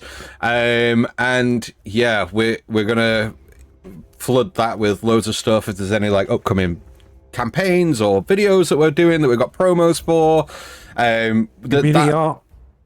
Yeah, community art is a huge shout. So if you guys are a bit artistic and you want to send us any art submissions, then you can do it via Discord. That would be so cool. Insta. If you're also in the market to try and get some artwork done, then we have two very talented artists on our team here. So reach out to us on Discord, any social media, and we'll put you in touch with them as well. But, guys, as this huge hill giant dragging their club on the ground towards you would-be adventurers who are stepping on their turf, man. I'd asked everybody if they could roll initiative. So I will have the initiative scores from everybody, please. Starting with you, Edivir. I've rolled a nat 20, so mine's 23. Nice. Excellent. Liana? Damn it. 15. Thank you. Pim? 6. Thank you. Virgil? 5. Thank you. Kyria? It is a 10. Nice. Ombrin? That one for a total of 2. Nice. Lovely. Amazing. So, as you all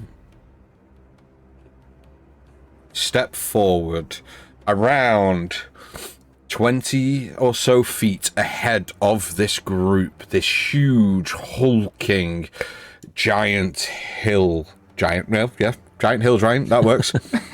Stick with me here, people, stick with me. Edivir, you're first in initiative. You can see, looking at this huge giant, that they have a blood-soaked visage. Blood all over their hands, dripping from their club as they stare down, as they move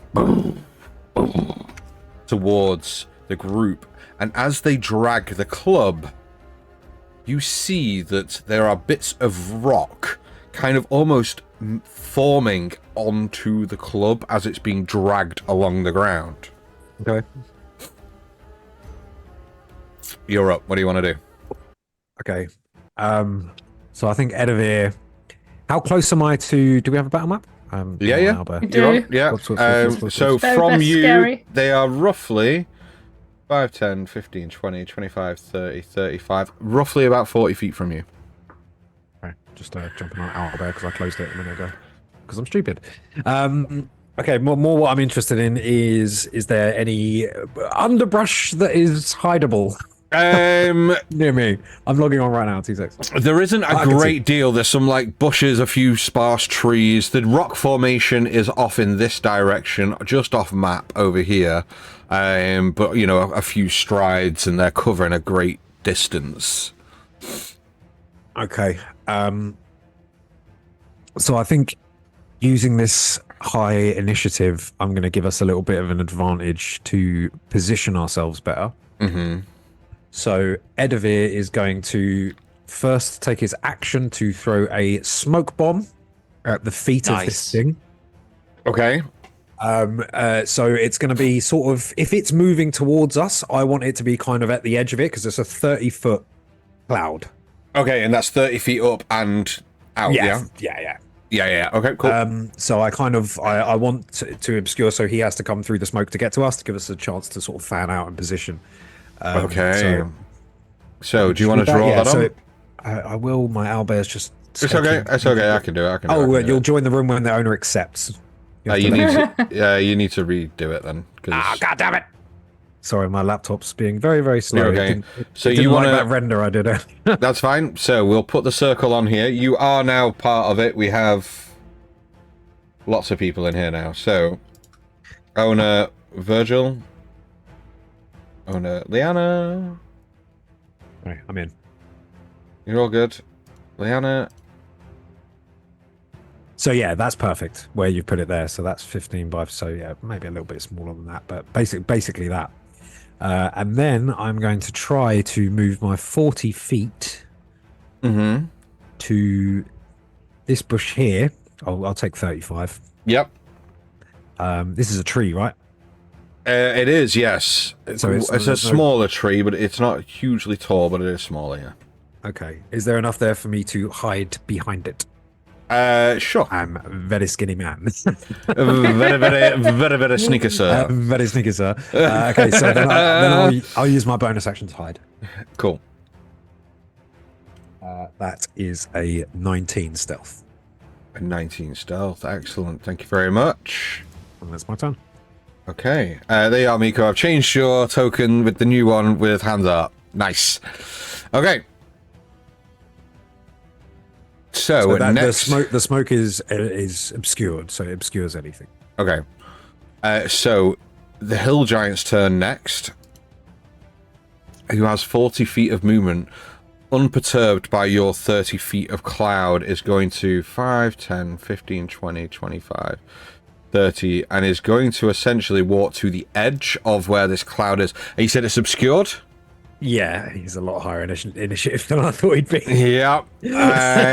So he's at the edge. So I'm going to say that he's going to roll a perception to try and gauge whether he's going to be able to see those in front. So it's a 17 on the die, so I'm going to say that he's going to be able to see not the full image of whoever's in front, but he's going to see a very lightly obscured kind of silhouette of the first person in front, which at this point is going to be you, Virgil. Oof. And is going to... Kill me. So, first, it has a multi-attack, so... First attack is going to be...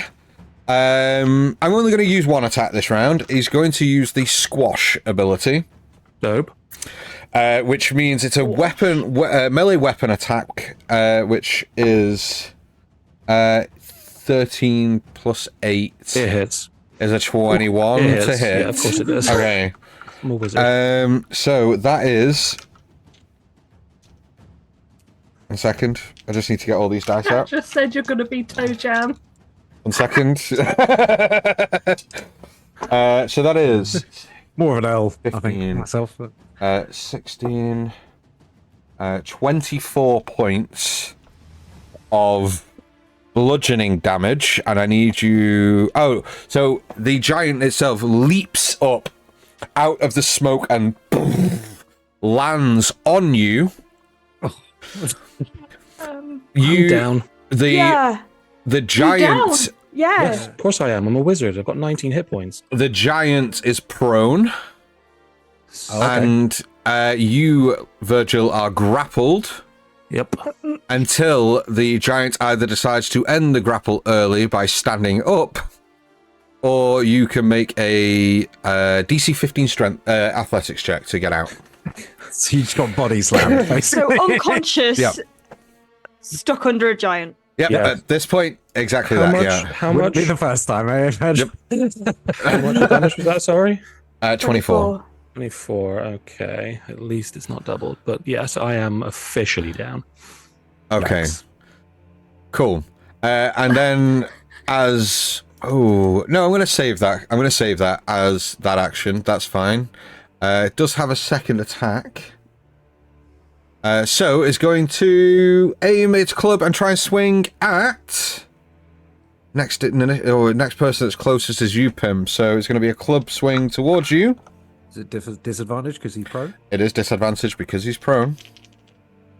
Ooh. Oh, one die went over there. What is that? That is a natural 20. That one, however, is a 7 plus 8 is a 15 to hit. Meat speeds.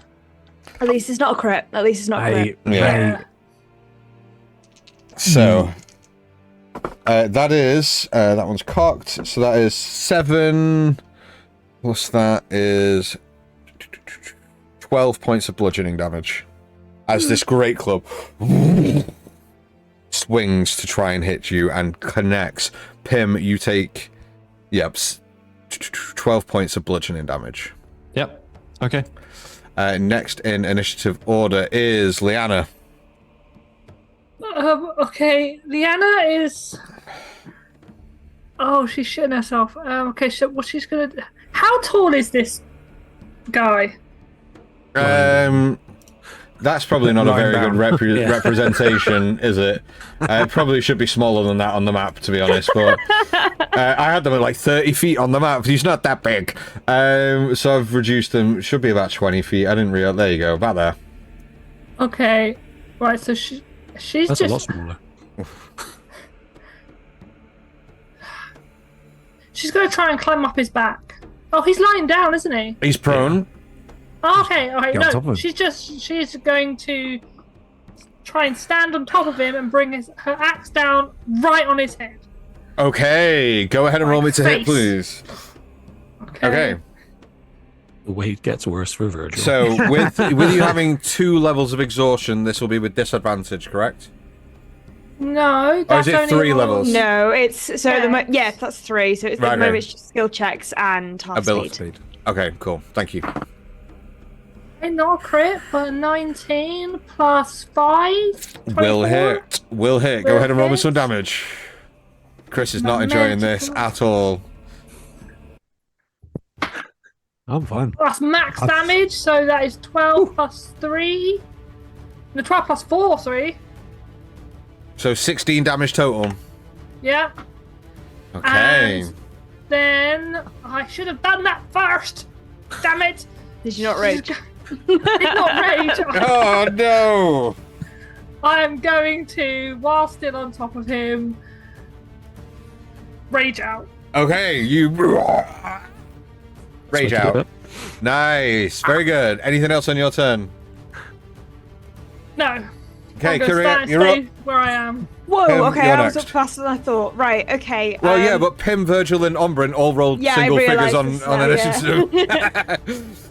Okay, fuck. Right, so what I'm gonna do is... Okay, I am going to cast Silent Image Okay, around us here, to basically look as though the smoke is continuing on. So heavily obscure it was. So I don't know if this will work because he's in it too. Technically, it won't work because he's in it. Yeah, no, it's because he's on Virgil's head. Okay. In which case, what I will do, I think I'm just gonna keep it simple, and I'm gonna cast Dissonant Whispers. Okay. Excellent. And yeah, probably like fill this guy's mind, this hill giant's mind with like a rival, hill giant seeking territory and like an angry rage. I like that. To try and like intimidate him. I like that. Okay. So I need a Wisdom saving throw, DC 13. Oh, that's not good. That's a 5. Oh, lovely. So that's Not a a very fail. wise man. Do any of you speak giant? No, I wish I did. No. No. Virgil is maybe the only one that could comprehend languages and is I'm down right unconscious. now. He's a Okay. big giant as well. So roll for damage first of all, please, Kyria. That is a 16. A 16 points of damage. 16 on, so 664. Yeah, 16. Nice amount of damage. You all hear and you see this hill giant kind of go. And it must immediately use this reaction, if available, to move as far as its speed allows away. Nice. Get him off Virgil! So they will use half that movement to stand. Yeah. Yes, And still then use 20 half feet their back. movement. So Yeah. 5, 10, 50. So they move back into the smoke to about here. Yeah. But they are no longer on top. Liana is forced movement. You move with the hill giant. I didn't fall off him as he stood up. It's compelled movement. You Okay, are on no, top that's of fine. your. To You be ended fair, I your. would've You held ended your on, turn so- on top with the Yeah. axe buried. So no, you are moved with the hill giant. Surfing the giant. Yeah, man. Anything else? Yeah, so I'm going to... I'm going to bonus action Bardic Inspiration Pim.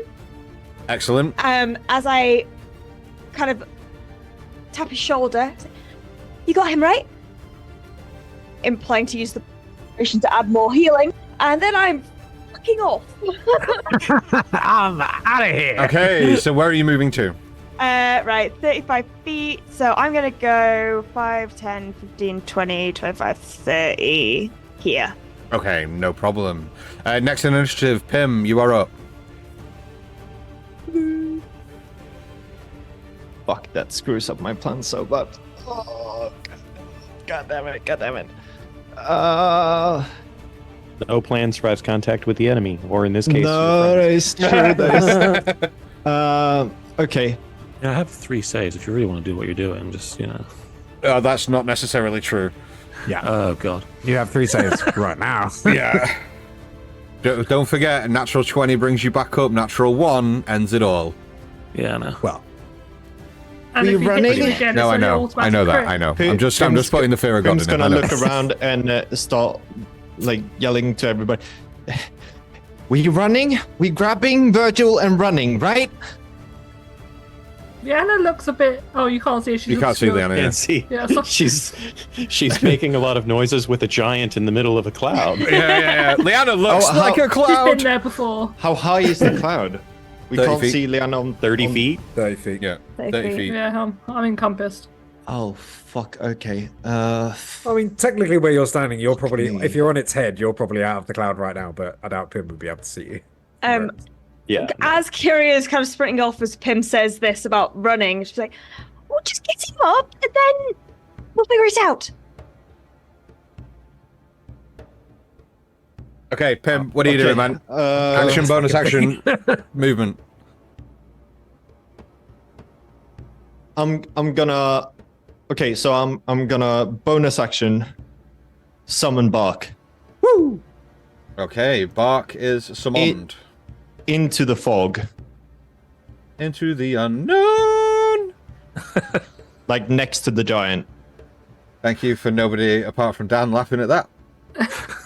I was traumatized with that. I've got a young girl. I can't hear that. That's anymore. fine. Didn't understand the reference. Put like all the emotes in chat if you got that reference and loved it. No. And I'm gonna.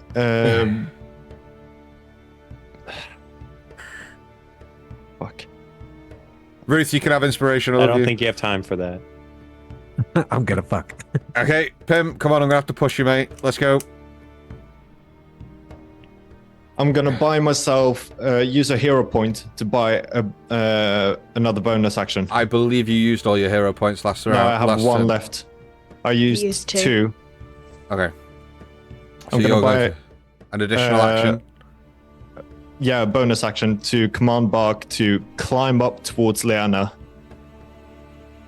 Okay, so you're using a hero point to gain an additional bonus action. Yeah. To command Bark. Okay. So Bark will start climbing up. Climb up to Liana. Can he reach Liana in time? What's Bark's movement speed? And what's his climb speed? Sorry. Panicking. Don't worry.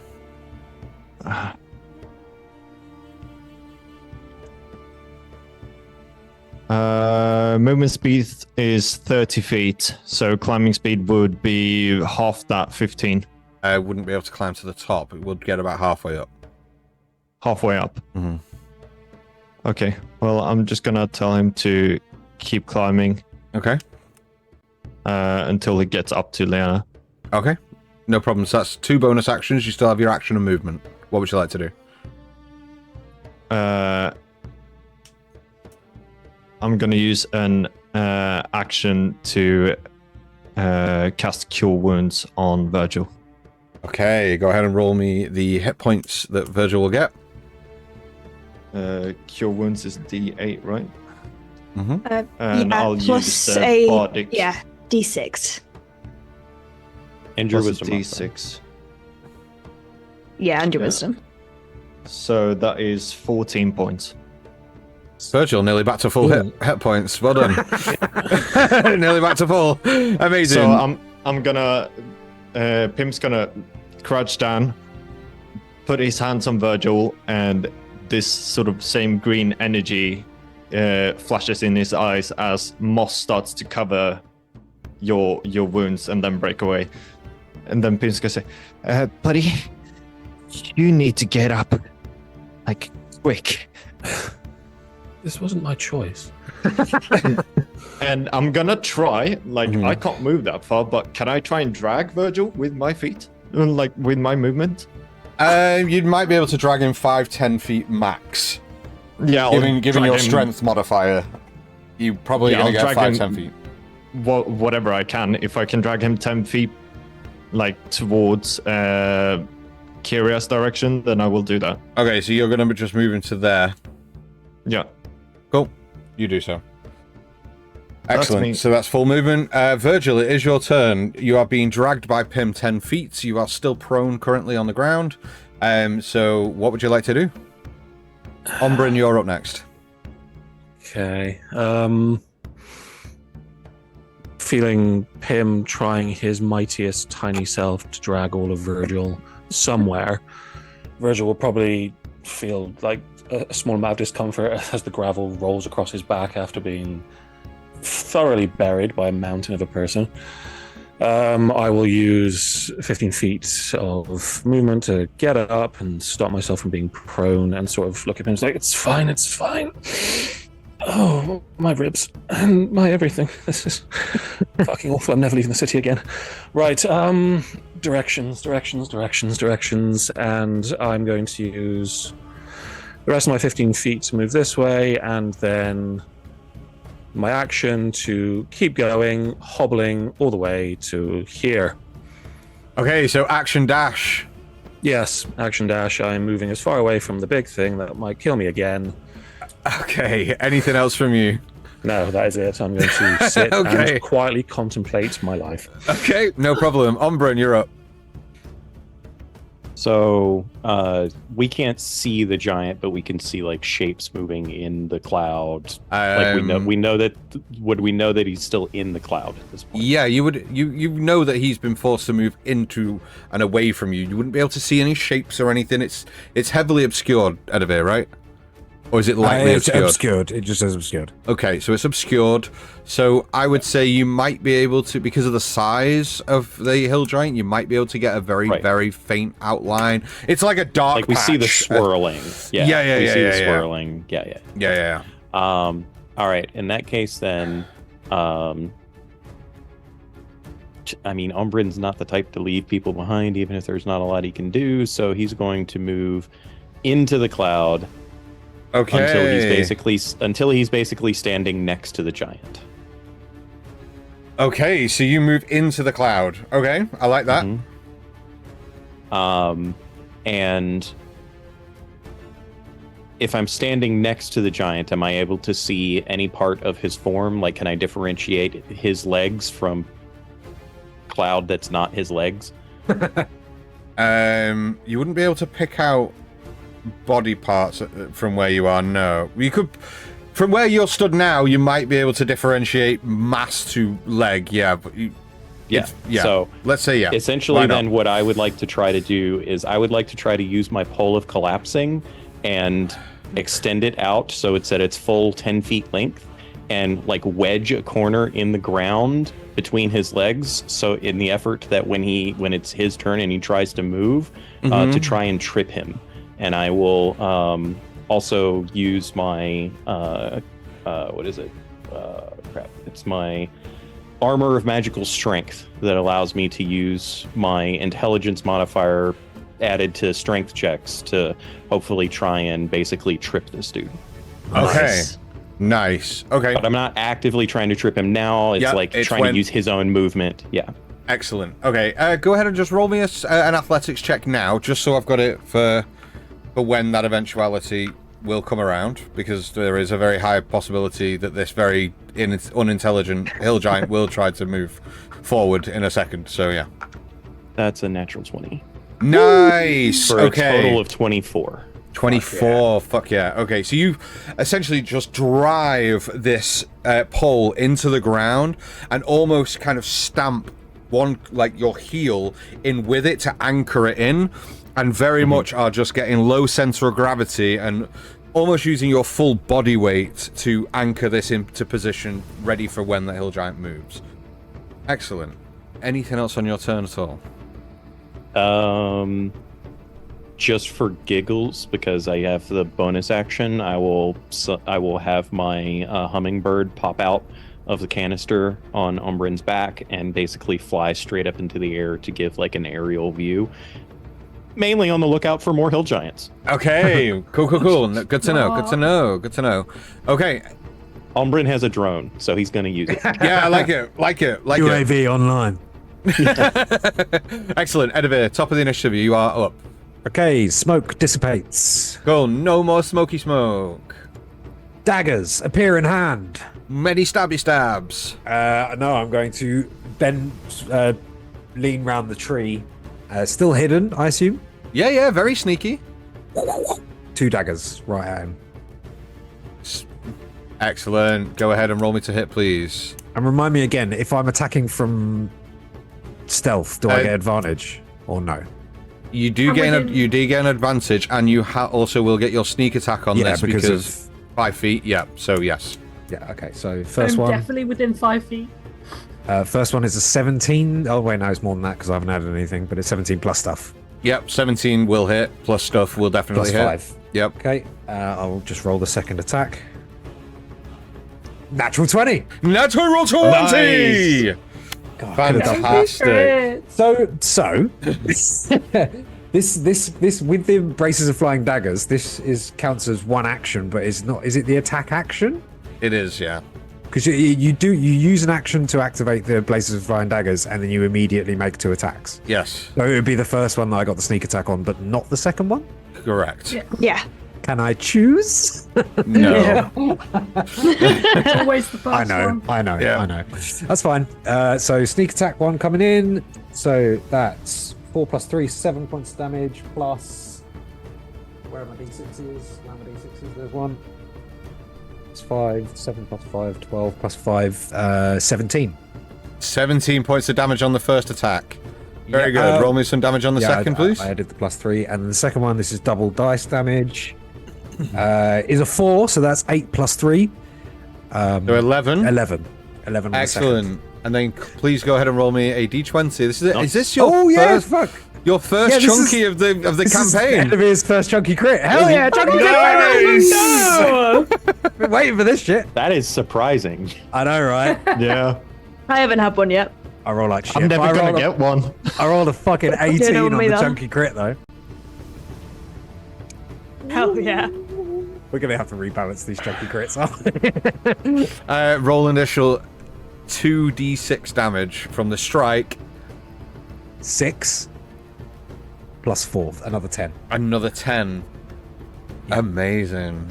And Amazing. Endervere's going to let out one of those whistles. Actually, I probably wouldn't have seen Ombrin. Well, I mean, would I have You seen see him Ombrin just... now. Yeah, I would have seen him just putting the thing in. Would I have noticed that he'd done that? Now, you wouldn't have noticed him doing it, but you will see him in I would position. see that there's a thing there. Correct, Okay, then in that case, I'm going to let out one of those cool loud whistles that Edivir can do, but I can't. Yeah. Cool loud whistle time, baby. And then Edivir is going to run in a southerly direction, back towards sort of where Virgil and Pim were before they got dragged away. Back to where we... I'm trying to draw him forwards. Okay, so you're going to move to about Behind here, him. in front of Oh, in Pim. front of him. Yeah, direct south. From where I Yeah, am in now. front of Pim or to the side or what? I'm loaded back in now, so I can tell you. Yeah, there's perfect. Okay, yeah, excellent. Anything else on your turn? In fact, I'll go one more down because I've got the distance. No, that's... I haven't taken my cunning action, have I? No bonus action as yet, no. Cunning action, can I... I'll take the... Oh, no, wait. I thought I could do dodge. No bonus action. Okay. Next in initiative order is the Hill Giant. Now that the fog has dissipated, I'm going to roll another perception check to see... No. I should have done that before. Never mind. You're such a tease. I know. Are you sure? I Are you read. I was looking at my bonus actions and I realised I got steady aim, but you need to do that before you attack. Yeah, I can't do yeah. that. I can't do that this turn for next turn. No. Because at the end of your turn, your action can't economy move. reboots. And you haven't Use moved steady as well. aim. Yeah, sorry. I just Yeah. read that. Yeah. Cool. I'm going to roll a perception check. He didn't see you position yourself to trip Ombrin, but see whether or not he's now picking this up. His You eyesight, mean he's however... not distracted by having a giant cat on his face? And Yeah. the big daggers that just lodged in him. Yeah, And the dagger. however, I will roll it with disadvantage because he has firmly placed his eyesight on Pim and Edivir in front. Great. Does not see the trap that you have set and will attempt to move forward. Let's go. So, he will make a dexterity saving throw. That's not bad. It's not great, but it's not bad. Oh, no, it is bad. Because I was going to say, he It is doesn't bad. have a good No, dex mod. I just... No, it is bad. Doesn't he need to beat a 24 And you as well? see, he falls prone on the ground, launching Liana down to the ground here, with Bark next to him. Has landed prone, and immediately turns their gaze back towards you, Ombrin, changing their mind on their would-be target, and is now going to try and swing towards you.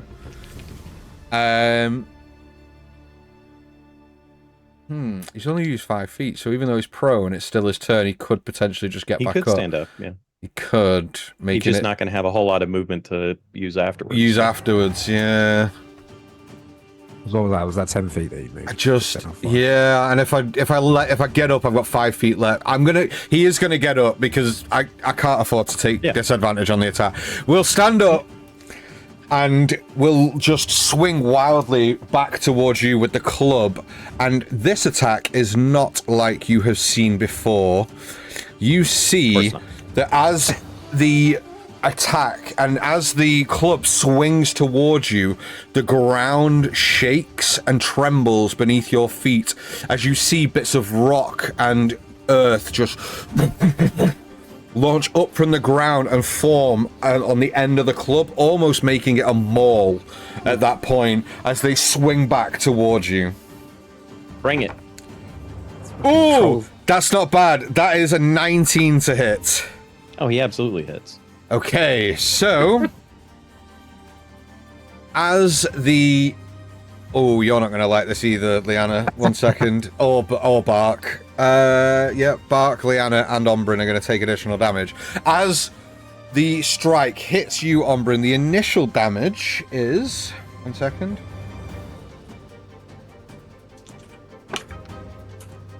Six plus 7, 13 plus 5, 18 points of bludgeoning damage. And then an additional 5 points of force damage is dealt to Ombrin, Liana, and Bark. As the club hits Ombrin, you see the rocks go in almost every direction surrounding and swirl round the hill giant, hitting everybody within 5 feet of the hill giant for that additional 5 points of damage before all the rocks and bits of earth clatter to the ground. How much was that? So 5. Ombrin goes flying as he is unconscious. No way. Ombrin hits the ground. Completely one shot. Unconscious. We finally found his weakness. It's hit points. Okay.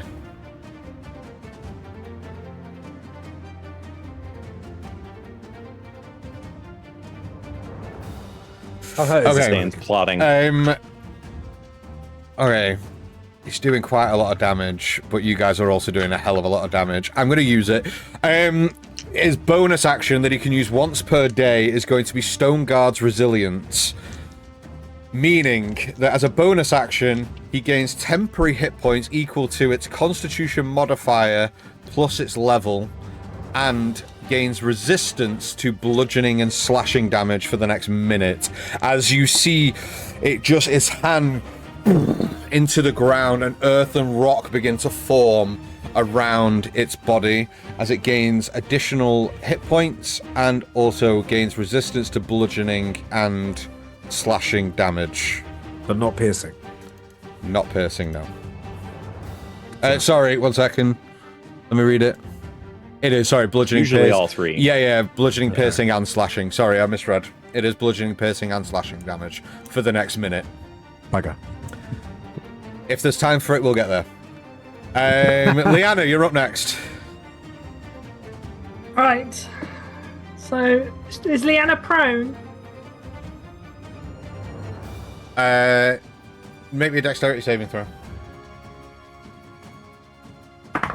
That's at disadvantage.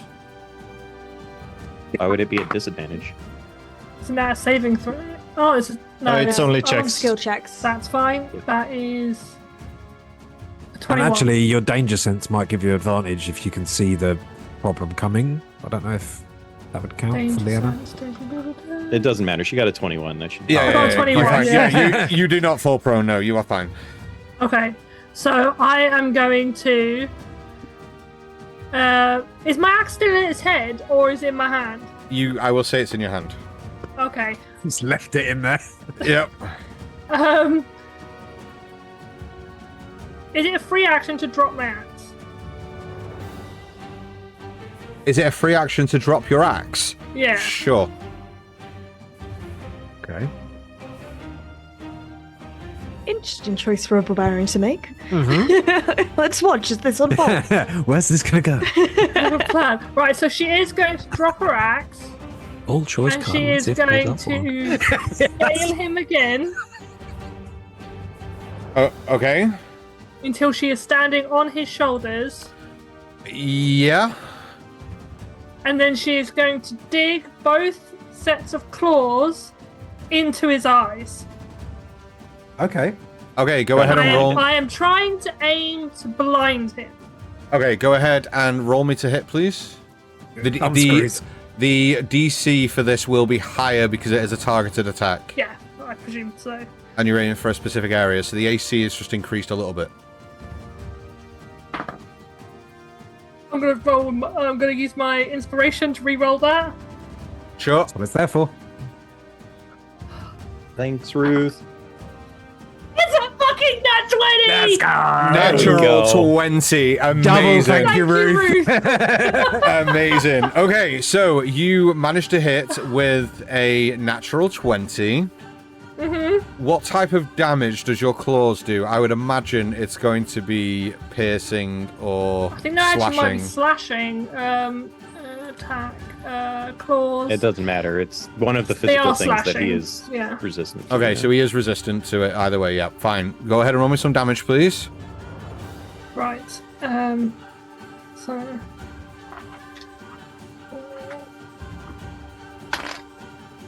4 plus 3 plus 2 for rage. So that's 8 plus 3 plus 2 for rage. Okay. So 13. Yeah. Okay, 13 halved to 6. Yeah. 6 damage. Go ahead and roll me a d20 on the crit table, please. Chucky crit! 15.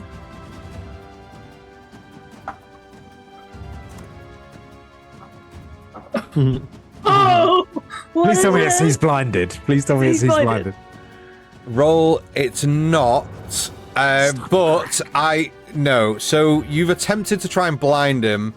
So you have a choice. Okay. You can take the result of the chunky crit and what that result entails, or you can blind him. Okay. You can Do I still get get to know the what you it get is the first? you get the additional damage. So roll me a d10, please. Oh, wait. Roll me a d10.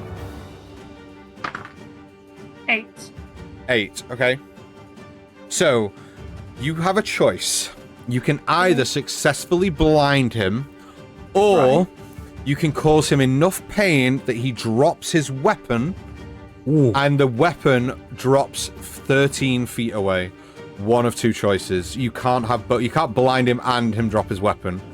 So, which one do you want? You can blind the enemy, so every attack is with disadvantage, or he drops his weapon but 13 feet away to a hill giant that's a lean and a grab.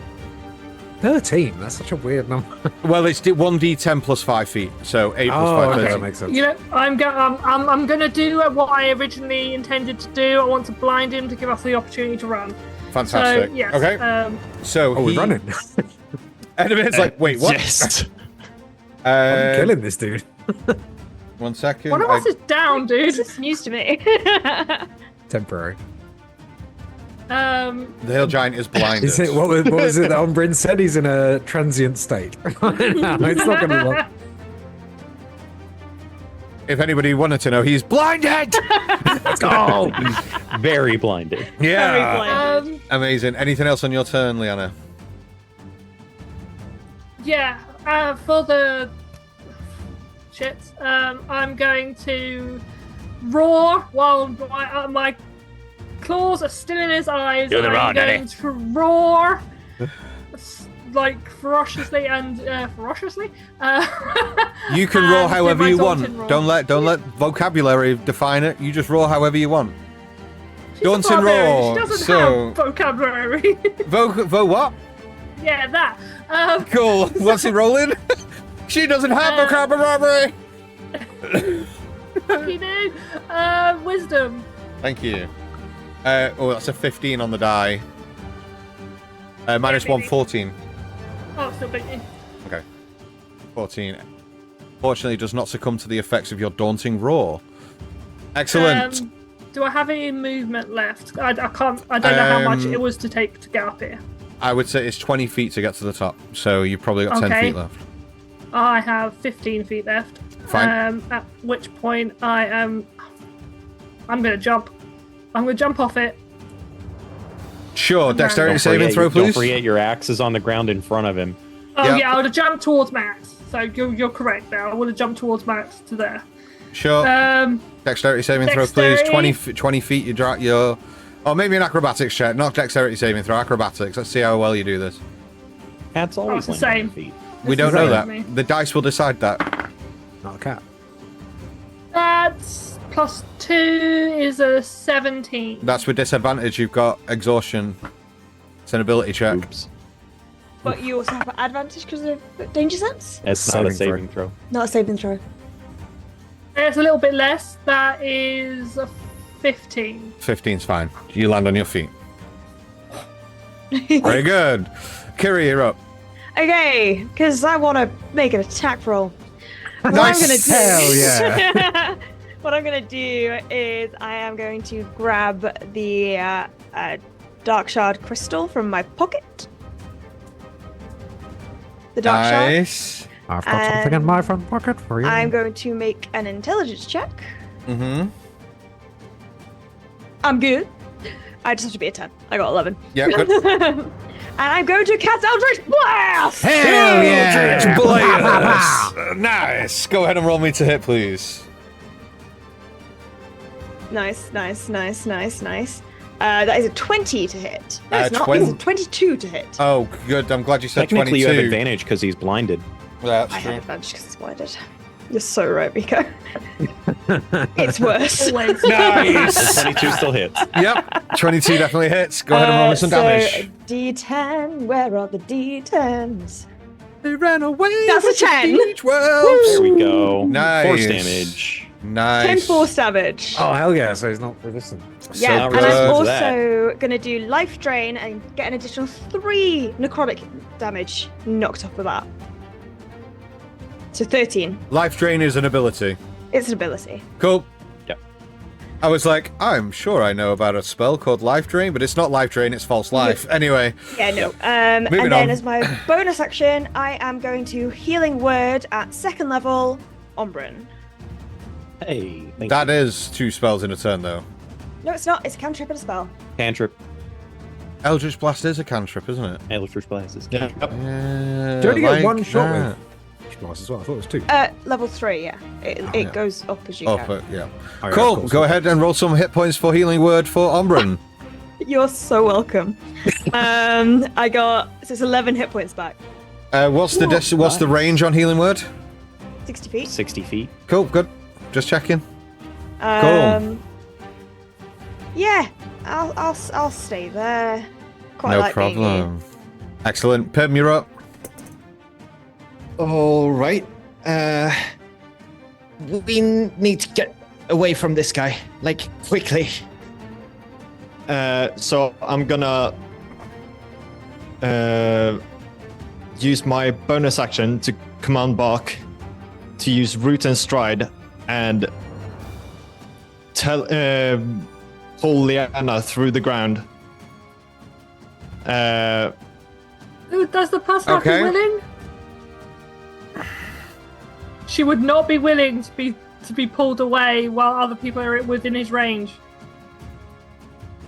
I mean, Okay. I'm happy to make the contested Okay. check. I'm just Yeah. informing you she It wouldn't will be be willing. it will be a contested check. If that's what you're doing, Pim, you've already decided. You've told me what your action is, so that's what Yeah, we're doing. yeah, It's that's going to be fine, yeah. contested.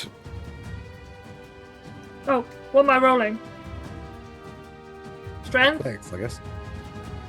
Well, Pim, I if get- you were to I- root, if you were root and stemming an enemy, what would they have to save? You can't root and stem an enemy. It has to be an ally. Or a root stride. You need to a willing creature. So because she's not willing, Yeah, it there you wouldn't go. work. Cool. I'm sorry, I'm just trying not to metagame. She would not want to move. Okay, so Bark reaches up to grab Liana's hand. Liana rips their hand out of Bark as Bark disappears into the ground. Where is Bark going to reappear?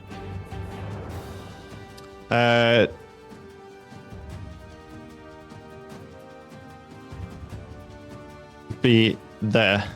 Okay. So, There. did you see my pull? Yeah. Yeah. Yeah. Okay. Cool. Then I need to. Yeah. Sure. I'll still do No, I can't do that. Fuck.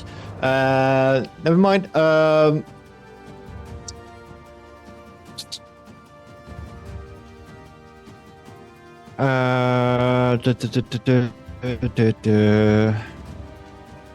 I've just thrown my pen.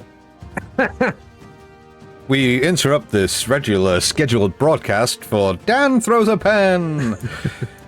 Okay, I was getting the I better thought of you you. said pants. What? I have been known to throw pants too, but not ever on a D&D stream. I mean, there's a first for everything. Yeah. How many gift subscriptions do we have to get in chat? But no, we're not playing that game we're again. not doing that again. No, we're not doing that again. Okay, Pim, gonna have to hurry here. What do you want to do?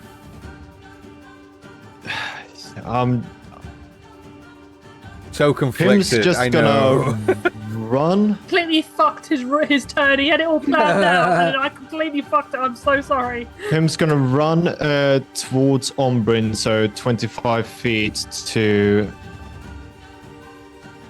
here, trying to stay ways away from this guy. Yep.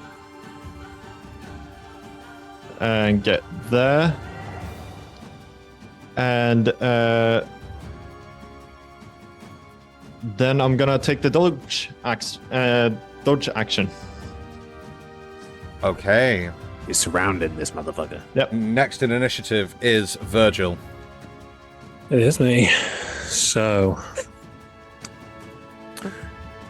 I'm gonna have to hurry you, Virgil. I'm joking. Always sounds so exasperated when it's your turn as well. It's I like, know. It's your turn. Don't want to come back later.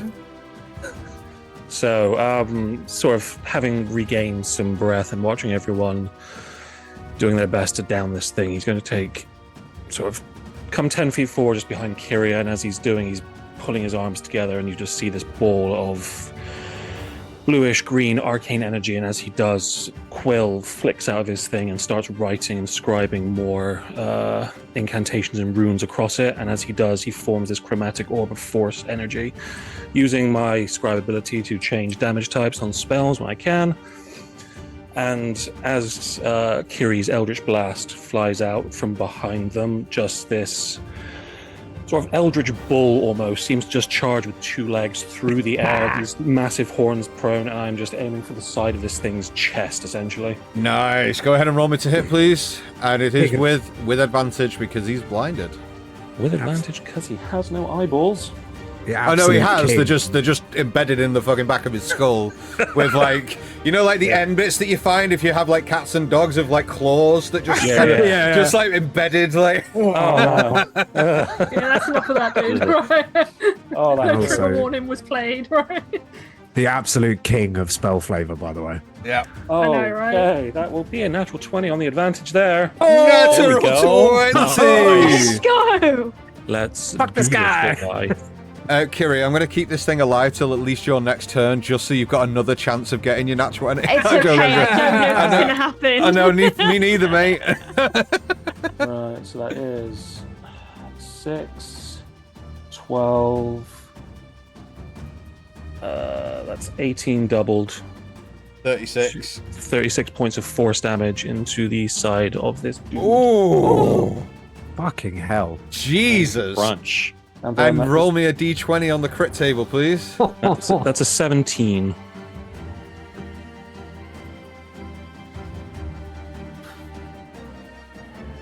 Ridiculous. Look at his face. Are you sure? This combat. Yeah, I'm done. Yeah, We are sure. You can roll again if you want. Narrowly avoiding the foe's counter-strike, you inflict normal damage and you make another attack roll. Go ahead and roll me to hit. Okay. Is that any attack roll? So spell attack. So make another attack roll. So 21. 21. If that were to hit, you inflict an additional 1d6 damage. Okay. That's not bad. So A little The follow-up. Pass. Yeah, so an additional d6, please. The bull farts in his face. So I read what the other one was around it, and it was very much, as a result, the foe is unable to speak, cast spells, or attack for 2 rounds. I was like, get fucked. Oh, no, it's the wrong one. So we're good. That's an additional 5 points of force damage. Jesus. What's that? 41? 41 in a single round. Amazing. As you watch the ball sort of collide with it, and you see the horn imprint sort of indent before it disappears, and it looks like when someone's been punched by air, and you just see the indentation in their skin, just like slams into it and then dissipates in this big cloud of energy. Very good. You just see Virgil from like the shrubbery just going, "Fuck you." Nice. Yeah, fuck you. Yeah, nice. Anything else on your turn, Virgil? No. Do you know what? He's going to be brave and stand his ground, but over there. Nice. Yes. Stand his ground very far away. All the way over here. Nice. Yeah. Ombrin, you're up.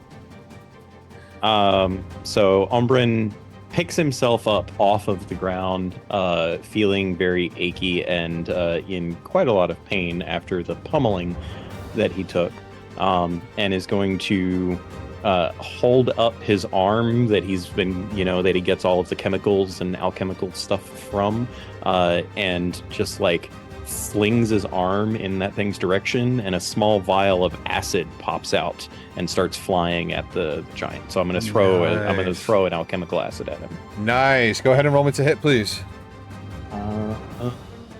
19. 19 will hit. And is this the similar to the one that you used in the previous combat where he has to spend? No, I'm completely out of spell slots. Okay, cool.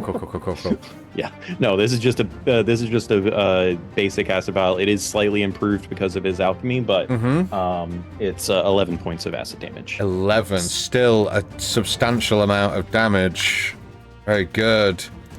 Excellent. And can I use my bonus action to pick up my collapsing pole? Sure. I'll allow it. Why not? You'll have to move over to where it is, which is just behind the hill giant, but yes. Yeah, I'll pick it. Sure. Cool. Anything else from you? No, that's it. Eddie! Eddie! Your turn, brother. Okay. This thing's got quite a big club. He's got long arms. Can I determine that he could probably reach me from where he is? If he tried, yeah. All right, cool. Then I'm not going to go further away than I already am. Nice. I suppose I could, but I'm not going to. Could I? Is passing an item to another player, is that a bonus action or an action? Or I'm going to say it's a bonus action. Okay. It depends what you're doing. What are you trying to pass and Well, who to? I was going to pass a flask of oil to somebody. How beat up does this guy look? It looks fairly beat up. Yeah, okay, fine, fuck it. I'm not going to use my bonus action for anything else because I'm staying with him. So I'm going to go 5, 10, 15 to there, to Pim. And as I'm running past Pim, Edivir just hands off to you, sort of like almost like throws in the air for you to catch as he's running past. A small flask of oil. And he's going to say, if you get a chance, lather him up. just throw it at him. Oil him. Yeah, oil him. Oil his chest. So that was 15, Okay. 20, 25, 30, 35, 40. So I'll go to there. Just gave a child oil and told him to rub it on a giant's chest. Mad. I love D&D. Yep. Posting Mr. Forrest. I'm going to... you see Edivir, after he's given the oil to Pim, I'm going to hold an action. Okay. And the action I'm holding is throwing a grenade at his head. Okay, what's the trigger? The trigger is the end of Pim's turn.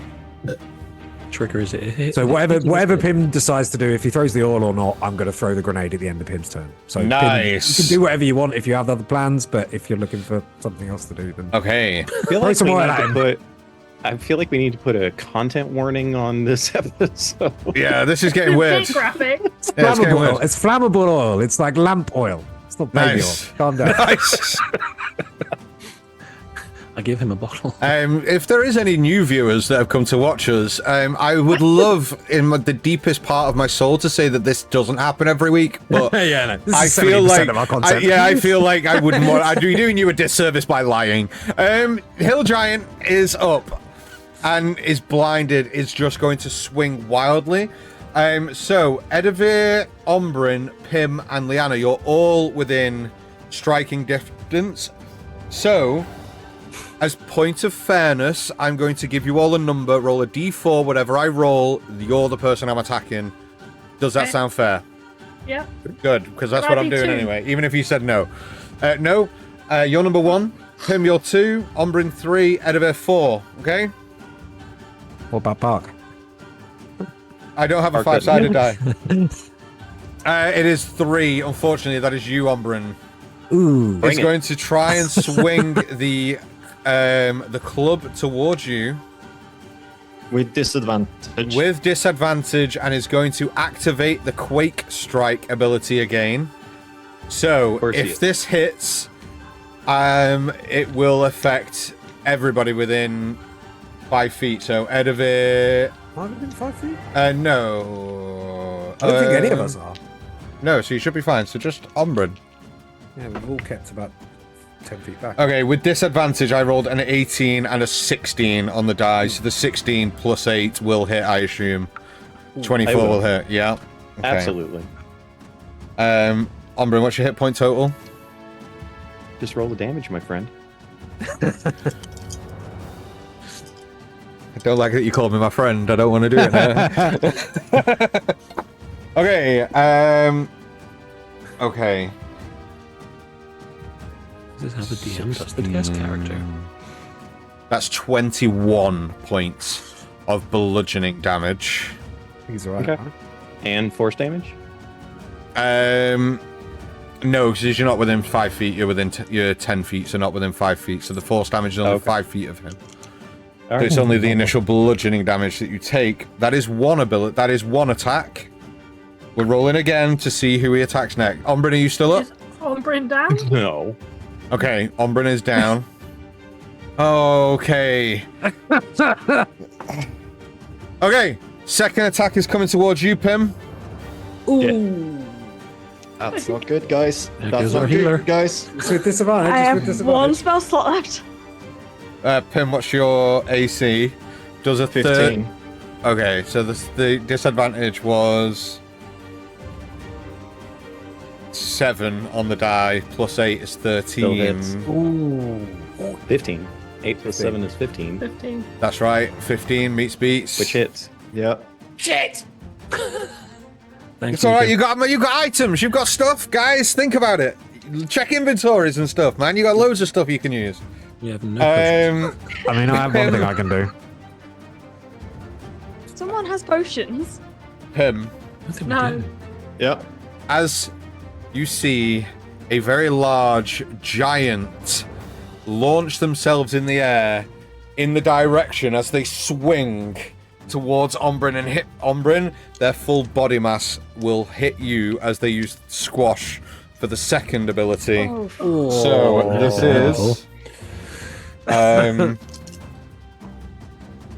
6, 9, 14, 18, He's down.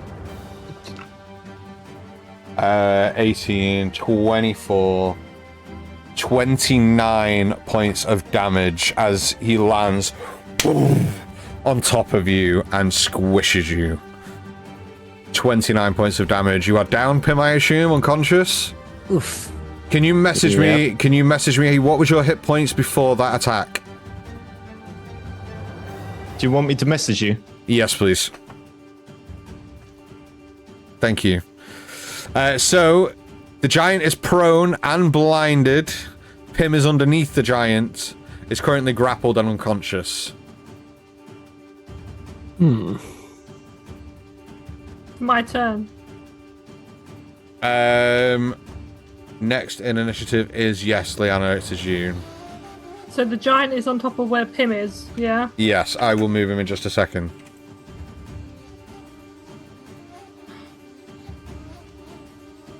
Okay. The running is not really an option now. I mean, I've got one other option. If the grenade doesn't kill him. Can I bonus? Is it going to take a bonus action to pick up my axe? Interact with an object. It's an action to pick. It's going to be an action to pick it up. Free action to Picked drop up it. his stick. With his bonus action. Bonus action. Yeah, go on. You. So I'm going to bonus action pick up my axe, and I'm going to try and decapitate him. Okay, one second. Try being the. Yeah, I mean, he's got a very thick neck. Yeah, might take a couple of swings, but. Okay. Blinding him did not. So, go ahead and roll me to hit with advantage. He is blinded and prone, so go ahead and roll to hit with advantage. That's good. Let's go again, see if I get a crit. No. Okay, so that is 26. 26 will definitely hit. Okay. Sorry, 25. But yeah. Go ahead and roll me some damage. That is 16 slashing. Half to 8. No, Right. sorry, 16 plus 2, so it's 18. 18, half to 9 points of slashing damage. Because he's still resistant for a minute. Yeah. So, 9 points of damage as you cleave into him with your axe. He's still standing. Well, he's alive. He's not standing, he's still prone. Anything else on your turn? No, that was bonus action, movement, and action, so... I'm going to use a free action to shout. Has anyone got any healing potions or anything? No! Nope. Okay. Probably should have bought some. You don't have one. I do. Hold on. Wait. I'm certain you've got a healing why not? item. Yeah, what's it? What's her face gave? Alara gave us a bunch. Did she? Yeah, Maybe there's a healing crystal at least. Didn't we use that? No, we haven't used any healing crystals, but I don't have it in my inventory. Who did they give it to? Okay, anyway, is that the end of your turn, Kim or Kyria? Virgil, I think. I haven't had to go. Kyria, you don't... sorry, not Kyria. Liana, you don't have any healing potions, that's the end of your turn? Yeah. Okay, Pim, on your turn, I'd like you to roll me a death saving throw, please, privately, and then send me the result. Do not react to whatever's on the dice.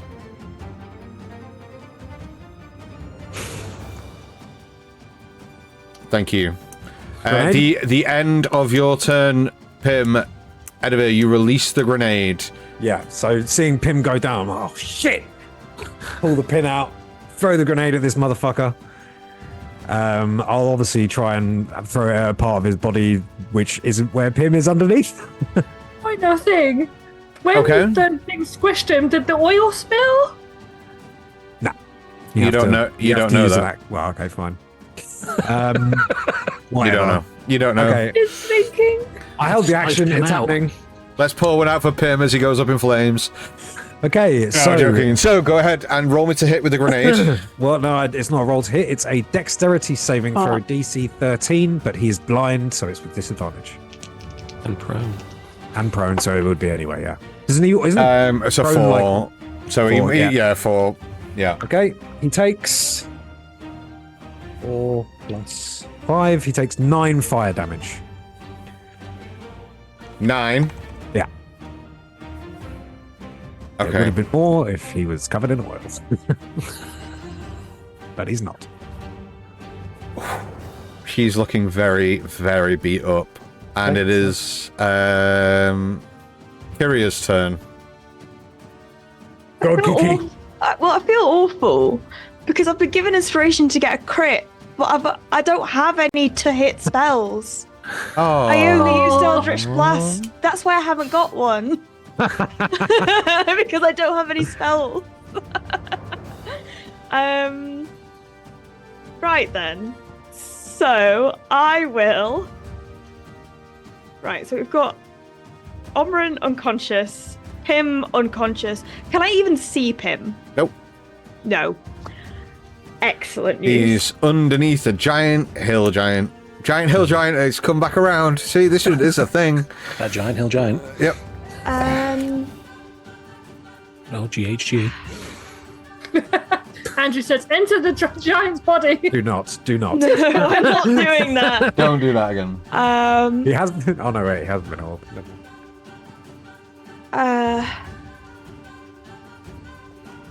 Oh my god. I am going to. 1 second. So Andrew has said, "Can we help with bits?" Let's see. I tell you what. Let's. If you want to give Kyria a spell slot back of first level to allow them to hit, then sure. I don't have them to hit at first level. Then it'll have to be more bits because it'll need to be a second level. No, this No. is not. This is Oh, not. you don't have any? Doesn't have I attack don't roll have any spells. attack roll spells. Don't worry about The sending spells bits. she has her any. saving throw stuff. Don't worry about it. Kyria's fucked. We're good. Go ahead. Go. Just trying to decide what to do. How bad is he looking? Very bad. Very bad. Yeah, very bad. Like if I was a bit mean. He looks better. He looks better than God. Pim right now, but he Call him a cunt. yeah. Oi, prick. Whoa. Sorry, Unbelievable. Don't assume it's a Drop him. the 2 words in there. I forgot we Oh, had yeah, American that's- viewers in this stream. Sorry, that's a very normal word for us over here. Yeah. Miko's So thoroughly actually, all of the friends that I have brought into the channel are either Canadian or British, so it doesn't Oh, matter. okay, there. offended. well, Yeah. Call him Even a better if they're yeah. Australian. That's basically their punctuation. Yeah. Oh, they think he's a really nice guy. Go ahead. Okay, in which case, fuck it. Let's vicious mockery this cunt. Yeah. Sorry, I did it. There you go. This person. You just did. Yeah. Okay. Oh my Charisma God, saving it's gonna be in throw. my head. Yeah, so it's gonna be a wisdom saving throw, and Wisdom. as I kind Wisdom. of Yeah. wisdom, and as I look at him, I am going to say, what am I going to say? As you look at Pim. Fuck Him. off, you cunt. Ooh. Yeah. I was I'm like, gonna go. That sounds more offensive in an American accent, doesn't It does, doesn't it? Everything does. Oh, you poor thing. You see, you're so dense that light bends around you. Oh, that's so bad. Go ahead and roll me some damage because he failed the save. Yay! So that is a mere D4. Count it. Plus your charisma. Okay. Nope, it's straight D4. It is a 4, Ooh. and he has disadvantage on the next attack roll it makes. Okay. Double Take that. disadvantage. but he's also blind. Kyria, I know this is like the most anticlimactical. How do you want to do this with 4 damage? But how do you want to do this with 4 damage? He had 3 hit points left. Nice. So as I kind of insult him and his intelligence, his mind is thrust back to memories of his childhood, being the runt of the litter of hill giants and never felt good enough. Constantly striving to be better, to be more, hunting adventurers down, and even that he can't do. He may as well just give up now. And he has a half a second dice. Nice. He just goes, yeah, you're right. Gets the club and just goes, whack, and just ends his own life. And he does. It hurt. And just is knocked dead. And You the are moral all of the story out is of bullying try. works. Combat. You are all out of combat. The Right, hill giant's question. body lying on top of Pim. That was my question. Yep. I Do I am need going to get off and immediately try and either pull or push or drag in which way I can see fit to Okay. get the hill giant off. Okay, first of all, Him. Ombrin, I'd like you to make me a death saving throw, please, and I'd like you to send me the result privately. Don't react to the dice roll, please. Okay. Thank you. Liana, athletics check, please.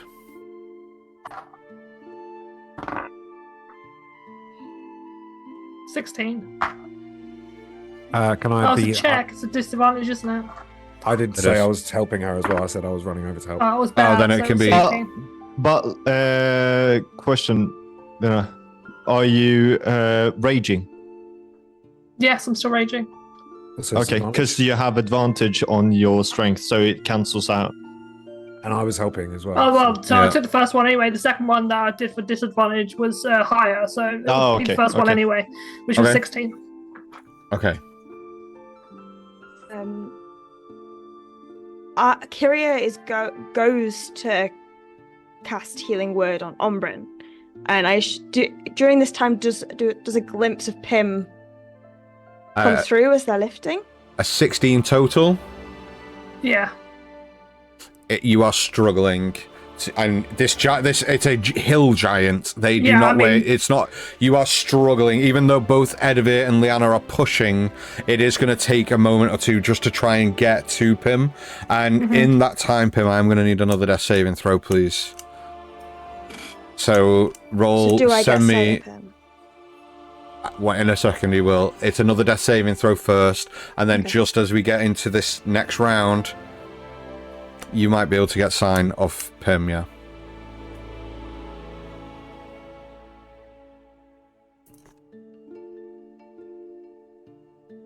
Okay. Okay, good to know. As the torso is shifted ever so, you get a very slim glimpse of Pim.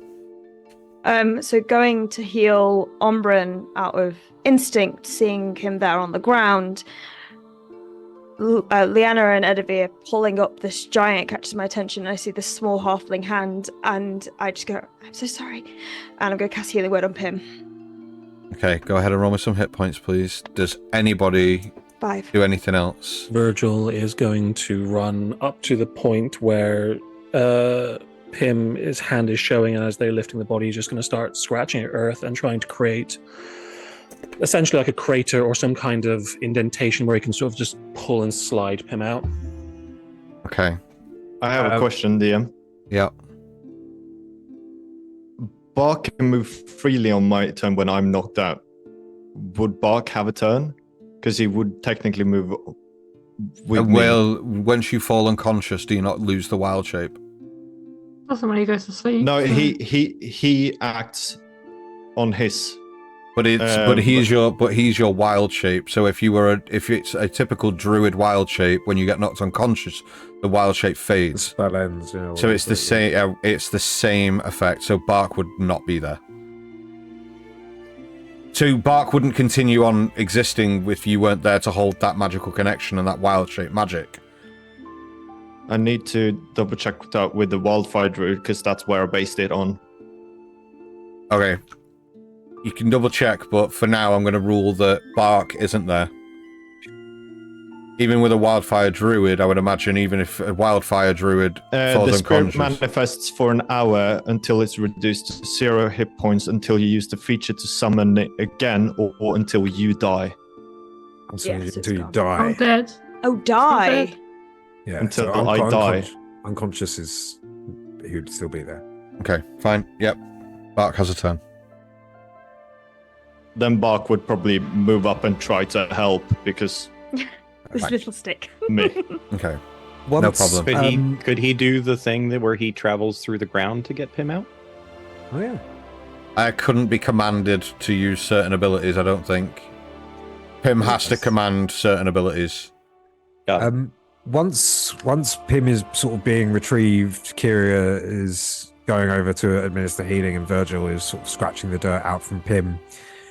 Seeing not much more he can do here now that the thing's moved, Edivir is going to rush over to Ombrin. Well, okay. How long have you spent trying to move this thing off Pim? Well, I thought I'm talking about. I thought we were doing in rounds. So that's fine. Okay. So if we got enough off for Kyria to cast the spell, I don't know why that happens. And as soon as as soon as that's happened, seeing sort of like Virgil and also Leanna sort of pulling him out, Edivir's going to run over to Ombrin. He's going to. Obviously, this is not a entity. Edivir's done a bit of battle triage before in his time, but this is a completely different thing. However, he has seen Ombrin sort of readjust after taking damage and stuff like that from when he bonked him on the head and just through fighting. If there's any springs popping out of Ombrin, if there's anything sparking, Edivir is just trying to hold him together. So I'm going to try and stabilize him. Okay. Ombrin, I need a death saving throw, but with the help of Edivir trying to keep your pieces together, I will allow you to roll this with advantage. Do you want me to make any update on my spirit, by the way? Just afterwards. Yeah, will do. So if you roll that death save with advantage and send me the result, please.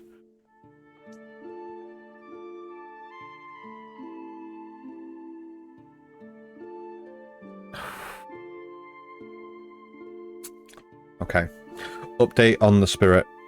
If you're incapacitated, the spirit can take any action of its choice, not just dodge. Okay.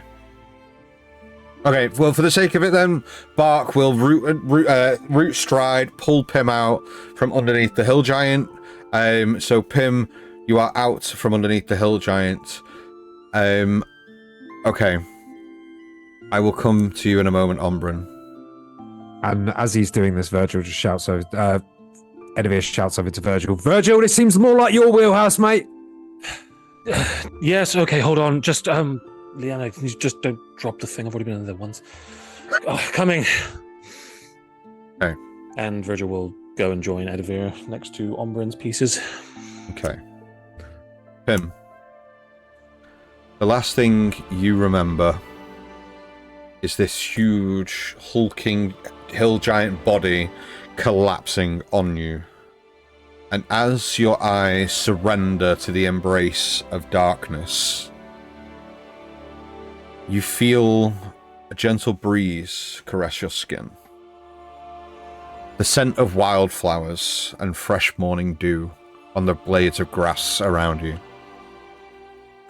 You find yourself standing in a vast, ancient forest, the trees towering high above you, their branches stretching towards the heavens and grasping like fingers towards the sky. The air hums with a soft melody of all the unseen creatures that roam this land. Shafts of golden sunlight filter through the dense canopy above, dappling the forest floor with patches of warmth. Despite the tranquility of your surroundings, you sense an undercurrent of unease, a whisper on the wind, of impending change that sets your nerves and senses on edge. You feel yourself start to begin to move through the forest with purpose until you come upon a clearing bathed in moonlight. And in its center stands a towering oak tree, its gnarled roots digging deep into the earth like the fingers of an ancient guardian. The tree's bark pulsates ever so softly with a faint silvery glow. And as you approach, you feel a powerful resonance thrumming beneath your feet. Suddenly, the air begins to chill, and a figure materializes before you, its form shifting and shimmering like mist on a cool morning. So it becomes a spectral stag, its eyes gleaming with ancient wisdom and sorrow. child of the earth. Its voice echoes like distant thunder. You stand at the threshold between life and death, at the natural crossroads of the world. Yep, shut up, Han. I saw your face, fuck off. Jonathan Ross's. Yeah, crossroads of the natural world. Shut up, you dickheads. Right. And with a graceful motion, the stag lowers its head towards you, Pim. You feel a surge of warmth and comfort wash over you. Memories start to flood your mind of sun-dappled glades, rushing rivers, the gentle touch of the natural wind on your skin. You see the faces of your friends and your loved ones as their smiles radiate with joy and laughter. You hear behind you, Pim! Come on, Pim! Wake up! Before nothing. The stag continues, but know this. Even in death there is a life. Even in darkness, light. Embrace the cycle of nature, and you'll find your place within it. The stag begins to edge closer towards you. You reach out your hand as if to brush its fur, finding only the shimmering mist between your fingers. For a brief moment, Pim, you get a profound sense of peace and of acceptance and of the ethereal connection that binds all living things together.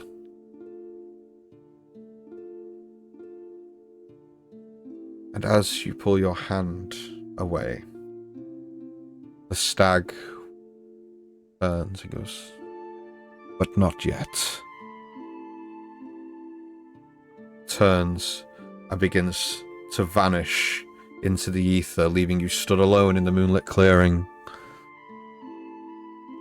Time seems to pass as day becomes night, becomes day, becomes night in the passing sky above, until the voices behind you become clearer and clearer, almost beckoning you to rejoin them. You open your eyes, Pim, with 5 hit points, thanks to the curative powers of Kyria. What do I see around me? You see Lyanna with their shoulders underneath the bulk of this hill giant, just kind of bracing the hill giant's weight as you lay underneath, almost at the feet of Lyanna. Kyria kind of on their knees over you, just kind of like trying to rouse you. You immediately catch Kyria's eyesight. Hey there, buddy. How's everyone else? They're here. Everyone okay? Virgil, you immediately step towards Ombrin, who's on the floor, seemingly lifeless in Edevir's hands. I don't know, you know more about this magic stuff. I can heal a body, but I can't heal this. This isn't just magic. This is. I don't know what this We'll is. try! Can I hear any of this? You will hear it, yeah. Virgil's going to start doing what he wants to do in the interim and looking through Ombrin's plates under things, trying to see glyphs, runes, anything that indicates a magical core or some kind of spell that keeps them up, that kind of thing. Like, okay, so you're going to have to take this turn investigating. Yeah, that's fine. I'm gonna do those things. And a So, investigating or yeah, okay. Does anybody remember if I have a hero point left?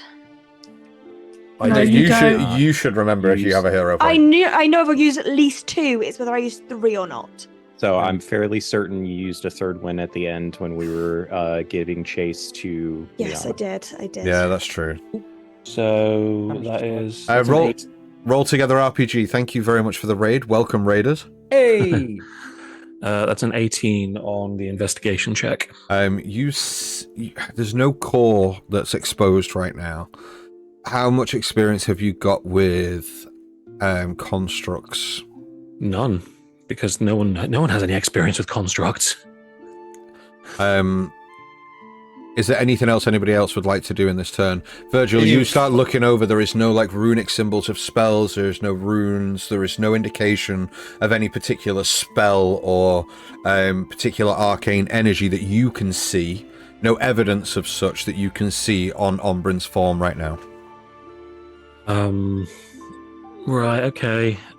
Then Just to clarify, then I'm not able to make a medicine check to stabilize him that way, no? Because okay. Unfortunately not. I mean, as Edivir's holding him and Virgil's doing this, looking through, he's like, there is nothing inside it that indicates anything. I don't know what this is, Edivir. We can try and hold them together. Pim healed him. Pim healed him. Pim healed him. Pim is Pim up. Pim, you are up. He's here. What's going on? Bring him over here. Ombrin needs your help. I stand up. Virgil stands up. Liana, drop the giant. As soon as he is out of the underneath, she is going to just. He was step root out and from strided underneath him. away. Oh, for fuck's sake! He's been stood next to you for a minute. Okay. Pim, what are you doing? I instantly, if I see that Ombrin's down, how far away is Bark from Ombrin? He's next to you. Bark is right next to you. He's about 15, 20 feet. 15, 20 feet. Okay. I'm healing myself, casting Cure Wounds. On yourself? Yes, because Bark has a reaction that whenever I heal someone and Bark is within range of me and that, somebody else, everybody in that area gains a d6. Okay. Ombrin.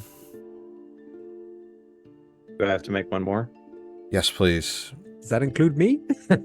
Pim, go ahead and roll me some hit points, please. Yeah. And just same again, please, Ombrin. Just send me the result privately, please. I know it's suspicious of you, robot man, but do it. Live. Live! You can do what you want! Live! Okay. Pim, hit points, please. Okay, so each ally of my choice within 30 feet of Bark.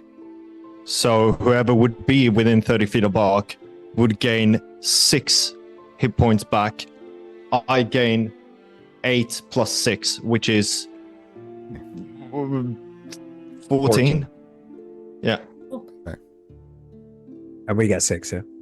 Yeah. Yep. Okay. We're all gathered around. And that so. would... Oh, I didn't get hit. Ombrin. Fuck you, Edivir. Ombrin, as your mechanical eyes power down,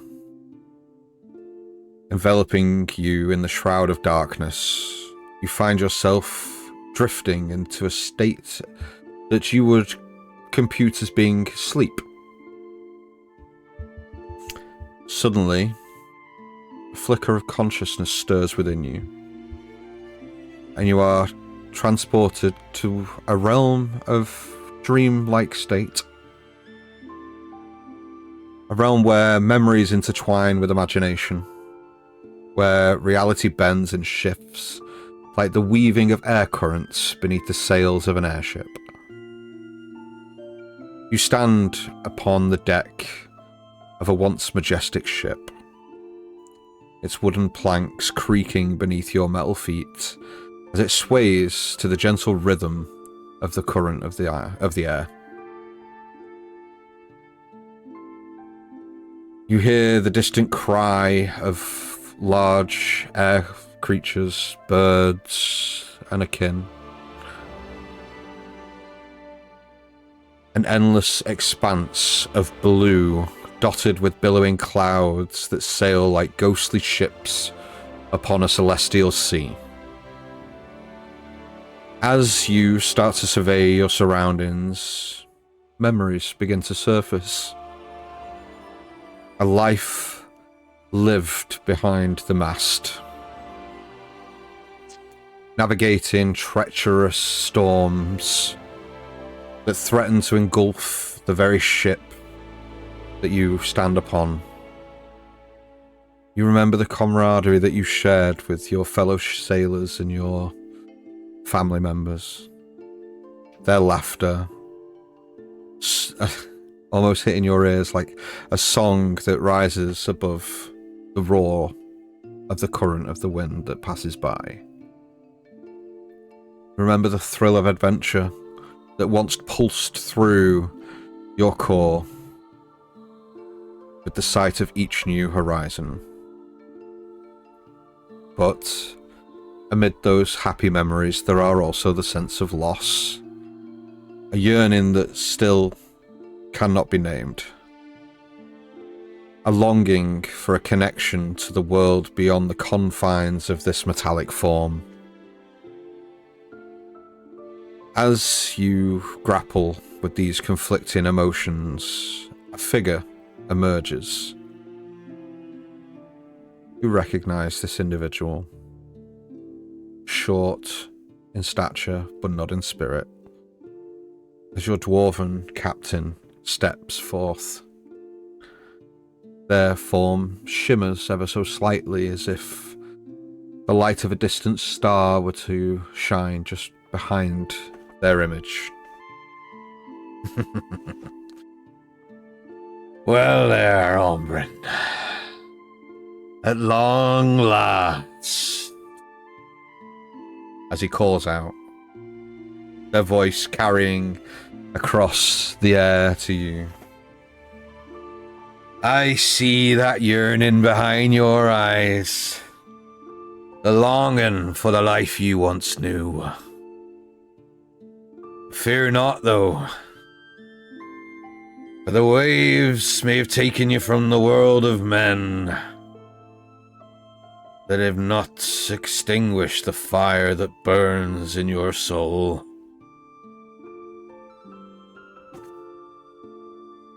Don't get me wrong. I'm in need of a skilled navigator for this here vessel, and I couldn't think of a better man for the job. What do you say, old friend? One last adventure to see what this horizon brings.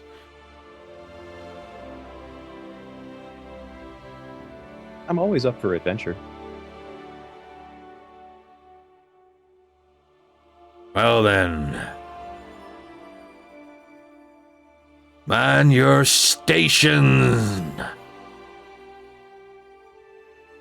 Aye, Captain. Ombrin, you step towards the helm of the ship. A once familiar location. You reach out your hand to start plotting a course. The navigational system turns around and you hear in your head, "Welcome back, User 1. Please, select your destination." And in front of your mind, you have two locations available. You could choose to venture forth with your captain to the horizon, or you could choose to sail this vessel back to the material plane.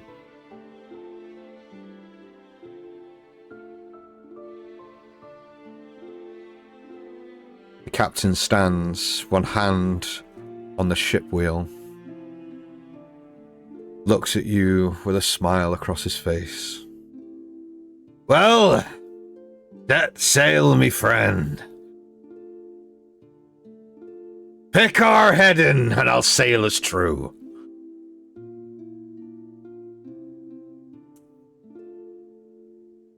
There's hesitation from Ombrin.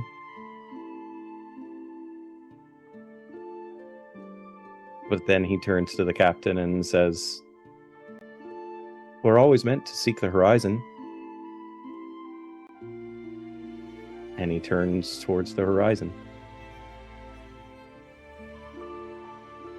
with those words ringing in your ear, you feel a sudden surge of energy course through your artificial veins, propelling you, the vessel, and the captain aboard forward into the unknown depths of the dream. And as it sails into the endless expanse, you know that no matter where this may take you, you will always carry the spirit of a sailor deep within your metal heart.